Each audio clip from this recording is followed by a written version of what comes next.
Good evening. Matinee free വെബിനാറിലേക്ക് എല്ലാവർക്കും സ്വാഗതം. അതുപോലെ വ്യാഴാഴ്ചകൾ നമ്മൾ ഹോളിസ്റ്റിക് ഹെൽത്തിൻ്റെ പല മാനങ്ങൾ ഇങ്ങനെ പരിശീലിച്ചു പോവുകയാണ്. അപ്പം ഇന്ന് തീർച്ചയായിട്ടും വളരെ വ്യത്യസ്തമായൊരു ടൈറ്റിലാണ് സനൽ സാർ നമുക്ക് നൽകിയിരിക്കുന്നത്. നമ്മൾ ചലിക്കുമ്പോൾ നമ്മുടെ ശരീരത്തിന് എന്ത് സംഭവിക്കുന്നു? എന്ത് സംഭവിക്കുന്നു എന്ന് നമ്മൾ ശ്രദ്ധിച്ചിട്ടുണ്ടോ എന്നറിയില്ല, പക്ഷെ എന്തൊക്കെയോ സംഭവിക്കുന്നുണ്ട്. നോക്കാം. സോ എല്ലാവരെയും സ്വാഗതം ചെയ്ത് ഓർക്കും സനൽ സാറിനെയും. Sanal sir, you are welcome. Thank you Sabu sir, and good evening all. കഴിഞ്ഞ ദിവസം നമ്മൾ തുടങ്ങിയ ടോപ്പിക്ക് എന്ന് വെച്ച് കഴിഞ്ഞാല് മൂവ്മെന്റ്, ചലനം മരുന്നാണ് എന്നുള്ളതായിരുന്നു. അപ്പൊ ചലനം മരുന്നാണെങ്കിൽ അതിന്റെ ആ മരുന്ന് നമ്മുടെ ശരീരത്തിൽ എങ്ങനെയൊക്കെ വർക്ക് ചെയ്യുന്നു എന്നുള്ളത് കൂടി അറിയുന്നത് നല്ലതാണെന്ന് എനിക്ക് തോന്നി. അതാണ് ഈ ഒരു ടോപ്പിക്ക് കണ്ടിന്യൂഷൻ ടോപ്പിക്കായിട്ട് വേണമെങ്കിൽ പറയാം, അതല്ല നമുക്ക് ഇൻഡിപെൻഡന്റ് ആയിട്ട് വേണമെങ്കിൽ അങ്ങനെ പറയാം. പക്ഷെ ഇത് രണ്ടും, ചലനം എന്നുള്ളത് മൊത്തത്തിൽ എടുത്തു കഴിഞ്ഞാൽ നമുക്ക് ഈ വർഷത്തെ ഒരു പുതിയ റെസൊല്യൂഷന്റെ ഭാഗമായിട്ട്, അല്ലെങ്കിൽ നമ്മുടെ ജീവിതത്തിലെ ഒരു മാറ്റം കൊണ്ടുവരാനുള്ള ഒരു പ്രധാനപ്പെട്ട പിടിവള്ളിയായിട്ട് പല ആൾക്കാർക്കും പിടിവള്ളി ആവേണ്ട അവസ്ഥയിലാണ് ഇപ്പോഴും. കാരണം അങ്ങനെയുള്ള ഒരു ഫാസ്റ്റ് മൂവിങ് ലൈഫിലാണ് നമ്മളുള്ളത്. ഫാസ്റ്റ് മൂവിങ് എന്ന് പറയുന്നത് നമ്മുടെ ശരീരം കൊണ്ടുള്ള മൂവ്മെന്റ് അല്ല നമ്മളിവിടെ ചെയ്യുന്നത്. നമ്മൾ ചെയ്യുന്നത് മൊത്തം ലോകം മുഴുവനും ഓടിക്കൊണ്ടിരിക്കുകയാണ്, അതിന്റെ കൂട്ടത്തിൽ നമ്മൾ ഓടുന്നു. പക്ഷെ ആ ഓട്ടം നമ്മുടെ ശരീരം വെച്ചല്ല. പക്ഷെ ശരീരം വെച്ച് അനങ്ങി തുടങ്ങിയാൽ എന്തൊക്കെ നമ്മുടെ ശരീരത്തിന് സംഭവിക്കും, അതുകൊണ്ട് ശരീരത്തിന് എന്തൊക്കെ ഗുണമുണ്ടാവും എന്നുള്ളതാണ് ഇന്നത്തെ പ്രധാന വിഷയം. ഓക്കെ.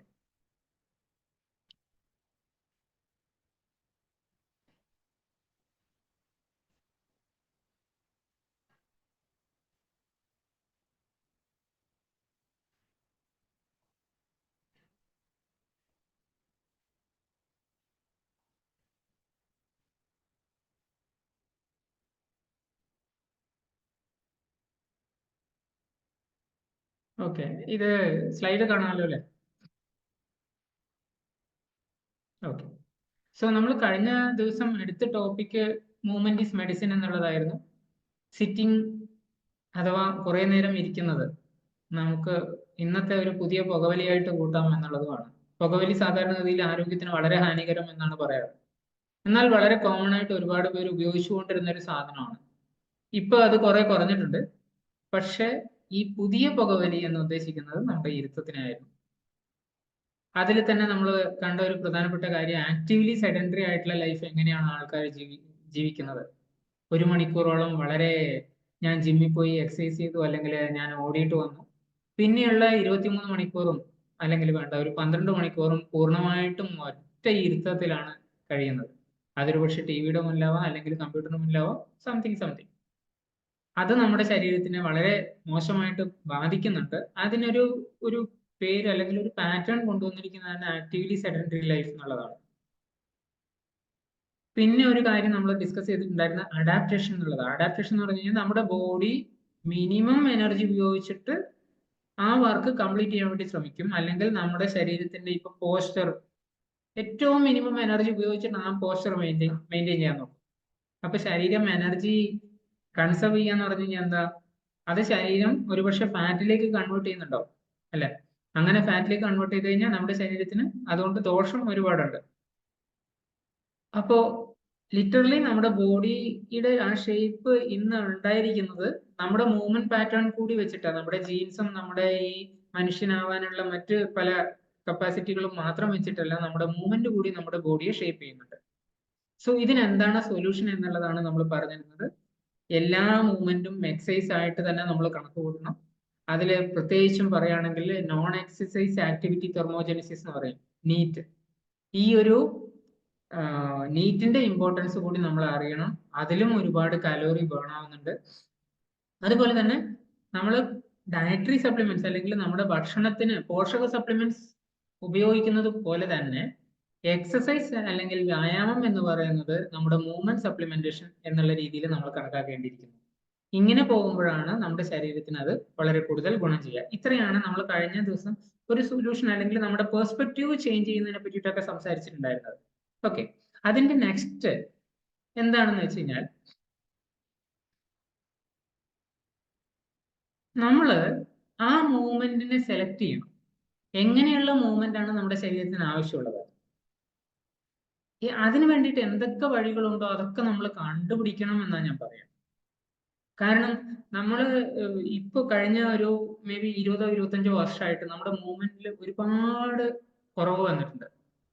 ഞാൻ 2 കിലോമീറ്റർ നടന്നിട്ടാണ് എൻ്റെ സ്കൂളിലേക്ക് പോയിക്കൊണ്ടിരുന്നതെങ്കിൽ ഇപ്പോഴ് വീട്ടിന് തൊട്ട് മുമ്പ് മേ ബി 200 മീറ്റർ പോലും നടക്കേണ്ട ആവശ്യമില്ല. അതിനിടയിൽ തന്നെ സ്കൂൾ ബസ്സോ അല്ലെങ്കിൽ ഓട്ടോയോ വന്നിട്ട് മോനെ പിക്ക് ചെയ്ത് കൊണ്ടുപോകും. അപ്പൊ പൊതുവേ കുട്ടികളുടെ പോലും മൂവ്മെന്റിൽ ഒരുപാട് കുറവ് വന്നപ്പോൾ നമ്മൾ മൂവ്മെന്റ് കണ്ടുപിടിക്കണം. നമ്മൾ എങ്ങനെ ശരീരം അനക്കണം എന്നുള്ളതിനെ പറ്റി കണ്ടുപിടിക്കണം. ഇങ്ങനെയുള്ള കണ്ടുപിടുത്തത്തിന് പൊതുവെ നമുക്ക് സ്മാർട്ട് ആയിട്ടുള്ള ചില ഗോൾസ് സെറ്റ് ചെയ്യാം. സ്മാർട്ട് എന്ന് പറയുന്നത് സ്പെസിഫിക്, മെഷറബിൾ, അറ്റൈനബിൾ, റിലവന്റ് അല്ലെങ്കിൽ റിയലിസ്റ്റിക് ആൻഡ് ടൈം ബൗണ്ട്. ഇതാണ് സ്മാർട്ട്. ഇങ്ങനെയുള്ള സ്മാർട്ട് ഗോൾസിൽ ഏറ്റവും എളുപ്പത്തിൽ പറയാൻ പറ്റുന്ന ചില ഗോൾസ് ഞാൻ പറഞ്ഞുതരാം. ഒന്ന്, ഇപ്പൊ നമുക്ക് നല്ല ഭക്ഷണം കഴിക്കണം എന്നുള്ളത് ഒഴിവാക്കിയിട്ട് കൂടുതൽ വെജിറ്റബിൾസും കൂടുതൽ ഫ്രൂട്ട്സും കഴിക്കണം എന്നുള്ള രീതിയിലേക്ക്, ഹോൾ ഫുഡ് കൂടുതൽ കഴിക്കണം എന്നുള്ള രീതിയിലേക്ക് നമുക്ക് സെറ്റ് ചെയ്യാം. അതേസമയത്ത് ഫാസ്റ്റ് ഫുഡ് കുറക്കുന്നുള്ള രീതിയിൽ സെറ്റ് ചെയ്യാം. ഇതൊരു ഗോളാണ്, സ്മാർട്ട് ഗോളിൽ വരുന്നതാണ്. അവിടെ സ്പെസിഫിക് ആയിട്ട് ഞാൻ പറഞ്ഞിരിക്കുന്നു, ഞാൻ ഈ ആഴ്ച 3000 സ്റ്റെപ്പ് ഒരു ദിവസം രാവിലെ മുതൽ വൈകുന്നേരം വരെ ആവുമ്പോഴേക്ക് എൻ്റെ ഡിജിറ്റൽ വാച്ചിൽ ഞാൻ സെറ്റ് ചെയ്തിട്ടുണ്ട്. 3000 സ്റ്റെപ്സ് എങ്കിലും ഞാൻ ഇന്ന് മൂവ് ചെയ്യുന്നുണ്ടാവും. ഇത് ജസ്റ്റ് ഒരു വാക്കിംഗ് റിലേറ്റഡ് അല്ലെങ്കിൽ സ്റ്റെപ്പ് കൗണ്ടിങ് മെത്തേഡ്. ഇങ്ങനെ ഒരു സ്പെസിഫിക് ആയിട്ടുള്ള രീതിയിൽ മെഷർ ചെയ്യാൻ പറ്റുന്ന രീതിയിൽ ആ ഒരു നമ്മുടെ ഈവൻ വയറിനെ സംബന്ധിച്ചോ അല്ലെങ്കിൽ നമ്മുടെ ടോട്ടൽ വെയിറ്റിനെ സംബന്ധിച്ചോ കൃത്യമായിട്ട് എത്ര മെഷർ ചെയ്യാൻ പറ്റും ആ രീതിയിൽ നമ്മൾ മുന്നോട്ട് പോകുമ്പോൾ അത് പോസിബിൾ ആണ്. അതിന് ചില പെർട്ടിക്കുലർ ഉദാഹരണങ്ങൾ പറഞ്ഞു കഴിഞ്ഞാൽ, ഒന്ന്, ലിഫ്റ്റ് ഉപയോഗിക്കുന്നതിന് പകരം ഞാൻ ആഴ്ചയിൽ 3 ദിവസമെങ്കിലും സ്റ്റെപ്പ് കയറിയിട്ട് എൻ്റെ 3-ാമത്തെ 4-ാമത്തെ നിലയിലുള്ള ഓഫീസിലേക്ക് പോകും. അതല്ലെങ്കിൽ ഇപ്പൊ ഷോപ്പിങ്ങിനോ അല്ലെങ്കിൽ മറ്റെന്തെങ്കിലും കാര്യത്തിനോ പുറത്തു പോകുന്ന സമയത്ത് ഫിലിം കാണാൻ തിയേറ്ററിൽ പോകുമ്പോൾ തിയേറ്ററിൽ നിന്ന് കുറച്ച് ദൂരെയുള്ള സ്ഥലത്ത് ഞാൻ പാർക്ക് ചെയ്യും. ആ പ്രവേശന കവാടം അല്ലെങ്കിൽ അതിന്റെ ഗേറ്റിന് തൊട്ടടുത്ത് വയ്ക്കുന്നതിന് പകരം കുറച്ച് ദൂരെ വെച്ചിട്ട് ഞാൻ നടന്നു. ഇങ്ങനെയുള്ളതൊക്കെ ശരിക്കും നമുക്ക് സെറ്റ് ചെയ്യാൻ പറ്റുന്ന കാര്യങ്ങൾ തന്നെയാണ്. ഇതാണ് മൂവ്മെന്റ് നമ്മൾ കണ്ടുപിടിക്കണം എന്ന് പറഞ്ഞാൽ. ആഴ്ചയിൽ 4 ദിവസമെങ്കിലും ഞാൻ ഡിന്നറിന് ശേഷം ഒരു 30 മിനിറ്റ് നടക്കാൻ പോകും. അത് ഫാസ്റ്റ് വാക്കിംഗ് അല്ല, നോർമൽ വാക്കിംഗ്. ബ്രിസ്ക് വാക്കിങ്ങോ എക്സസൈസോ പാറ്റേൺ അല്ല ഞാൻ ഉദ്ദേശിച്ചത്. ബ്രഷ് ചെയ്യുമ്പോൾ ജസ്റ്റ് ബാലൻസിങ് എക്സസൈസ്. ഒരു പക്ഷേ ബ്രഷ് ചെയ്യുമ്പോൾ ഞാൻ ഒരു കാലിൽ നിന്നിട്ട് ഒരു 30 സെക്കൻഡ് എങ്കിലും ബ്രഷ് ചെയ്യും. അതല്ലെങ്കിൽ ഒരു കസേര പിടിച്ചിട്ട് ഞാൻ ആ ഒരു ഇവന്റ് കംപ്ലീറ്റ് ചെയ്യുന്നുണ്ടാവും. ഒരു ഇമ്മീഡിയറ്റ് ആയിട്ടുള്ള ഒരു വെയിറ്റ് ട്രെയിനിങ് എക്സസൈസിന് പകരം ഞാൻ കുറച്ച് ദിവസത്തിനുള്ളിൽ, മേ ബി ഒരു 2 മാസത്തിനുള്ളിൽ ആഴ്ചയിൽ ഒരു 2 ദിവസമെങ്കിലും വെയിറ്റ് ട്രെയിനിങ് എടുക്കുന്ന രീതിയിലേക്ക് ഞാൻ മാറുന്നുണ്ടാവും. ഇത് ഏത് പ്രായത്തിലുള്ളവർക്കും ചെയ്യാൻ പറ്റും കേട്ടോ. ബട്ട് അതിന് കറക്റ്റ് ആയിട്ടുള്ള ഗൈഡൻസ് വേണം, കറക്റ്റ് ആയിട്ടുള്ള ഒരു ഗോൾ സെറ്റിംഗ് വേണം. അത് മാത്രമേ ഉള്ളൂ. ലാപ്ടോപ്പിൽ വർക്ക് ചെയ്യുന്നതിനിടയിൽ ഞാനൊരു 5 മിനിറ്റ് എങ്കിലും സ്ട്രെച്ച് ചെയ്യും, അല്ലെങ്കിൽ ഒന്ന് എഴുന്നേറ്റിട്ട് വെള്ളം കുടിച്ചിട്ട് വരും. അതുപോലെ തന്നെ യോഗ സെഷനോ അല്ലെങ്കിൽ മറ്റ് പുതിയ വർക്കൗട്ടുകളോ നമുക്ക് പരീക്ഷിക്കാം. 1 മാസം കഴിയുമ്പോഴേക്ക് എൻ്റെ ടോട്ടൽ ഒരു ദിവസത്തെ സ്റ്റെപ്പ് കൗണ്ടിങ് 3000-ൽ നിന്ന് 5000-വും 7000-വും പിന്നെ അത് 10000-വും ആവുന്നുണ്ടാവും. ഒരു ദിവസം ആവറേജ് സ്റ്റെപ്പ് കൗണ്ടിങ് 10000 എന്നുള്ള രീതിയിലേക്ക് വരിക. ഇറ്റ്സ് പോസിബിൾ, വളരെ പോസിബിൾ ആയിട്ടുള്ള കാര്യം കേട്ടോ. കാരണം ഞങ്ങളുടെ ഒരു ഗ്രൂപ്പ് തന്നെ ഉണ്ടായിരുന്നു, 2024 കിലോമീറ്റേഴ്സ് ഇൻ 2024. നല്ലൊരു സെറ്റിംഗ് ചെയ്ത ഗോൾ അല്ലേ? ആ ഗ്രൂപ്പ് തന്നെ നമ്മളിപ്പോ കഴിഞ്ഞ വർഷം സ്റ്റാർട്ട് ചെയ്തതാണ്. ആ ഗ്രൂപ്പ് ഇപ്പോഴും നമ്മൾ 2025 കിലോമീറ്റർ ഈ വർഷം കംപ്ലീറ്റ് ചെയ്യാം എന്ന് തീരുമാനിച്ചിട്ട് മുന്നോട്ട് വന്നിട്ടുണ്ട്. ഒരു ദിവസം ആവറേജ് എത്ര സ്റ്റെപ്പ് അല്ലെങ്കിൽ എത്ര കിലോമീറ്റർ വേണ്ടി വരും അല്ലെ? വളരെ സിമ്പിൾ ആയിട്ട് നമുക്ക് ചെയ്യാം. അവിടെ മഴയോ കാറ്റോ വെയിലോ അല്ലെങ്കിൽ ഇങ്ങനെയുള്ള പ്രശ്നങ്ങളൊന്നും നമുക്ക് ഒരുപാടൊന്നും ബാധിക്കില്ല അന്നേരം. അതുപോലെ തന്നെ ഓട്ടം പരിശീലിക്കാൻ ആഗ്രഹിക്കുന്നവർക്ക് ഒരു 6 മാസത്തിനുള്ളിൽ ഞാൻ ഒരു 5 കിലോമീറ്റർ തുടർച്ചയായിട്ട് ഓടും. ഇങ്ങനെയുള്ള ചില എക്സാമ്പിൾസ് ഒക്കെ നമുക്ക് ഇതിനകത്ത് പറയാൻ പറ്റുന്നതാണ്. ഇത് ആക്റ്റീവായിട്ടുള്ള ഒരു ലൈഫിലേക്ക് നമ്മളെ കൊണ്ടെത്തിക്കും. ഇത് കൂടാതെ നമ്മൾ നേരത്തെ സംസാരിച്ചിരുന്നു 1 മണിക്കൂർ ഞാൻ ജിമ്മിൽ ചെലവഴിക്കുന്നുള്ളത്. ആക്ച്വലി ഈ ഫിസിക്കൽ ഫിറ്റ്നസ് ട്രെയിനിങ്ങുകൾ കൊണ്ട് ഉദ്ദേശിക്കുന്നത് എന്താണ്? നമ്മുടെ ബോഡിക്ക് ഒരു ഫ്ലെക്സിബിലിറ്റി ഉണ്ടാവണം. എന്ന് വെച്ച് കഴിഞ്ഞാൽ നമ്മുടെ ബോഡി കൊണ്ട് മൂവ് ചെയ്യാൻ പറ്റുന്ന അല്ലെങ്കിൽ നമുക്കുള്ള ആ ഒരു റേഞ്ച് ഓഫ് മോഷൻ എന്ന് പറയും. മീൻസ് നമുക്ക് എവിടെ വരെ നമുക്ക് നമ്മുടെ ബോഡി ഉപയോഗിക്കാൻ പറ്റും, ആ ഒരു ഫ്ലെക്സിബിലിറ്റി കൊണ്ടുവരാം. അതുപോലെ തന്നെ മൊബിലിറ്റി, നമ്മൾ മൂവ് ചെയ്യാനുള്ള പോസിബിലിറ്റി ഉണ്ടാക്കുക. അതുപോലെ തന്നെ സ്റ്റെബിലിറ്റി. സ്റ്റെബിലിറ്റി എന്ന് പറയുമ്പോൾ അവിടെ കുറച്ച് വ്യത്യാസമുണ്ട്. നമ്മൾ ഒരു വെയിറ്റ് എടുത്തിട്ട് മൂവ് ചെയ്യുന്നതിനാണ് സ്റ്റെബിലിറ്റി വേണ്ടി വരിക. സാധാരണ മൂവ് ചെയ്യുന്നതിന് സ്റ്റെബിലിറ്റി വേണ്ട, അല്ലെങ്കിൽ കിടക്കുന്നതിന് സ്റ്റെബിലിറ്റി അല്ലെ. ഉരുണ്ടു പോകുന്ന ഒരാൾക്ക് സ്റ്റെബിലിറ്റിയുടെ കൂടുതൽ ആവശ്യമില്ല. നമ്മുടെ ബോഡിയുടെ വെയിറ്റ് നമ്മുടെ കാലിന് കൂടുതൽ വരുന്ന സമയത്ത് നമ്മൾ കൂടുതൽ നേരം നടക്കുമ്പോഴാണ് സ്റ്റെബിലിറ്റി മിസ്സാവുന്നത്. എന്ന് വെച്ച് കഴിഞ്ഞാൽ വെയിറ്റും സ്റ്റെബിലിറ്റിയും തമ്മിൽ വളരെ ബന്ധിച്ചിട്ടാണുള്ളത്. ഇതിൽ തന്നെ നമ്മൾ ശ്രദ്ധിക്കേണ്ട മറ്റൊരു കാര്യം എന്ന് വെച്ച് കഴിഞ്ഞാൽ സ്റ്റിഫ്നെസ് ആവരുത്, ബോഡി സ്റ്റിഫ്നെസ് ആവരുത്. അവിടെ ഈ സ്റ്റിഫ് ആവുന്ന സമയത്ത് നമുക്ക് നമ്മുടെ ബോഡിയെ കുറിച്ചുള്ള അവയർനെസ് ഉണ്ടെങ്കിൽ, കഴിഞ്ഞ ദിവസം നമ്മൾ സംസാരിച്ചിരുന്നില്ലേ, നമ്മൾ വാക്ക്മാനിൽ അല്ലെങ്കിൽ മൊബൈലിൽ എന്തെങ്കിലും പാട്ട് കേട്ടുകൊണ്ട് അങ്ങനെ നടക്കുമ്പോൾ പലപ്പോഴും നമ്മൾ അതിൽ ആ ഒരു ആക്ടിവിറ്റിയിൽ ഒരുപാട് അവെയർ ആയിരിക്കില്ല. അവെയർനെസ് ഉണ്ടാവുന്ന സമയത്താണ് നമുക്ക് സ്റ്റിഫ്നെസ്, ബോഡിയുടെ സ്റ്റിഫ്നെസ്സോ അല്ലെങ്കിൽ മറ്റു കാര്യങ്ങളോ അറിയാൻ പറ്റുക. അതുകൊണ്ട് തന്നെ ബ്രീത്തിങ്, അലൈൻമെന്റ് അല്ലെങ്കിൽ മറ്റ് പലതരത്തിലുള്ള ബാലൻസും കോർഡിനേഷനും ഒക്കെ ഇതിനകത്ത് നമുക്ക് വളരെ നന്നായിട്ട് കൺട്രോൾ ചെയ്യാൻ ഒരു പോസിബിലിറ്റി തരുന്നുണ്ടാവും. അങ്ങനെ ഒരു കോർഡിനേഷനിലേക്ക് നമ്മൾ മുന്നോട്ട് പോകും. ഓക്കെ, സോ ബ്രീത്തിങ്ങും റിലാക്സേഷനും എന്നുള്ളതിന് ഒന്നുകൂടി ഞാൻ കൂടുതലായിട്ട് പറയാം. നമ്മൾ സാധാരണ ഒരു എക്സസൈസ് ചെയ്യുമ്പോഴോ ഒരു മൂവ്മെന്റ് ചെയ്യുന്ന സമയത്തോ നമ്മൾ ബ്രീത്ത് ചെയ്യാണോ ചെയ്യുന്നത്, അല്ല അത് ഫോഴ്സ്ഫുള്ളി നമ്മൾ ശ്വാസം എടുക്കുകയാണോ ചെയ്യുന്നത്? നോർമലി ശ്വാസോച്ഛ്വാസം അല്ലെങ്കിൽ അലോ ചെയ്യാന്ന് പറയും. മീൻസ് ശ്വാസം എടുക്കാൻ നമ്മൾ അനുവദിക്കുക, അല്ലാതെ ഫോഴ്സ്ഫുള്ളി നമ്മൾ ശ്വാസം ഉള്ളിലേക്ക് എടുക്കേണ്ടി വരുവാണോ ചെയ്യുന്നത്? ഇങ്ങനെ ഫോഴ്സ്ഫുള്ളി എടുക്കേണ്ടി വരുന്നുണ്ടെങ്കിൽ അവിടെ നമുക്ക് ബ്രീത്തിന്, നമ്മുടെ ശ്വാസത്തിൽ കൺട്രോൾ ഒന്നും ഇല്ല. അങ്ങനെ ശ്വാസത്തിൽ കൺട്രോൾ ഇല്ലെങ്കിൽ നമുക്ക് നമ്മുടെ മൂവ്മെന്റിലും കൺട്രോൾ ഉണ്ടാവില്ല. നമുക്ക് നമ്മുടെ മൂവ്മെന്റിൽ കൺട്രോൾ വളരെ അത്യാവശ്യമാണ്. അങ്ങനെയാണെങ്കിലേ നമുക്ക് പിന്നെ മൂവ് ചെയ്യാൻ തോന്നുള്ളൂ, നമുക്കത് എൻജോയ് ചെയ്യാൻ പറ്റും. നമ്മൾ എൻജോയ് ചെയ്യുന്ന എന്താണോ അത് നമ്മൾ ഓട്ടോമാറ്റിക്കലി കണ്ടിന്യൂ ചെയ്തുകൊണ്ടിരിക്കും, അങ്ങനെയല്ലേ? അപ്പൊ ബ്രീത്തിങ് റിലാക്സേഷൻ ടെക്നിക്കുകൾ തീർച്ചയായിട്ടും നമ്മുടെ നോർമൽ മൂവ്മെന്റിന് വളരെ കൂടുതൽ ഹെൽപ്പ് ചെയ്യും. ഒരു ആഡ് ഓൺ ബെനിഫിറ്റ് എന്താന്ന് വെച്ച് കഴിഞ്ഞാൽ, നമുക്ക് നമ്മുടെ ബ്രീത്ത് അല്ലെങ്കിൽ ശ്വാസം കൺട്രോൾ ചെയ്യാൻ പറ്റുന്ന സമയത്ത് നമുക്ക് നമ്മുടെ ഇമോഷൻസിനെ കൺട്രോൾ ചെയ്യാൻ പറ്റും. അത് വളരെ നല്ലൊരു മെത്തേഡുമാണ്. നമുക്ക് പോസിറ്റീവ് ആയിട്ടുള്ള ഒരു ലൈഫ് ഉണ്ടാവാൻ വേണ്ടിയിട്ടുള്ള ഗുണമുണ്ട്. ഓക്കെ, സോ നമുക്ക് ആ ഫിസിക്കൽ ഫിറ്റ്നസ്സിലേക്ക് തന്നെ ഒന്നുകൂടി പോവാം. ഫിസിക്കൽ ഫിറ്റ്നസ് സാധാരണഗതിയിൽ നമുക്ക് തരുന്നത് എന്തൊക്കെയാണ്, അല്ലെങ്കിൽ ഫിസിക്കൽ ഫിറ്റ്നസിന്റെ എന്തൊക്കെ രീതിയിലുള്ള എക്സസൈസ് പാറ്റേണുകളാണുള്ളത്? ഒന്ന് കാർഡിയോ അല്ലെങ്കിൽ എയറോബിക് എക്സസൈസ് എന്ന് വേണമെങ്കിൽ പറയാം.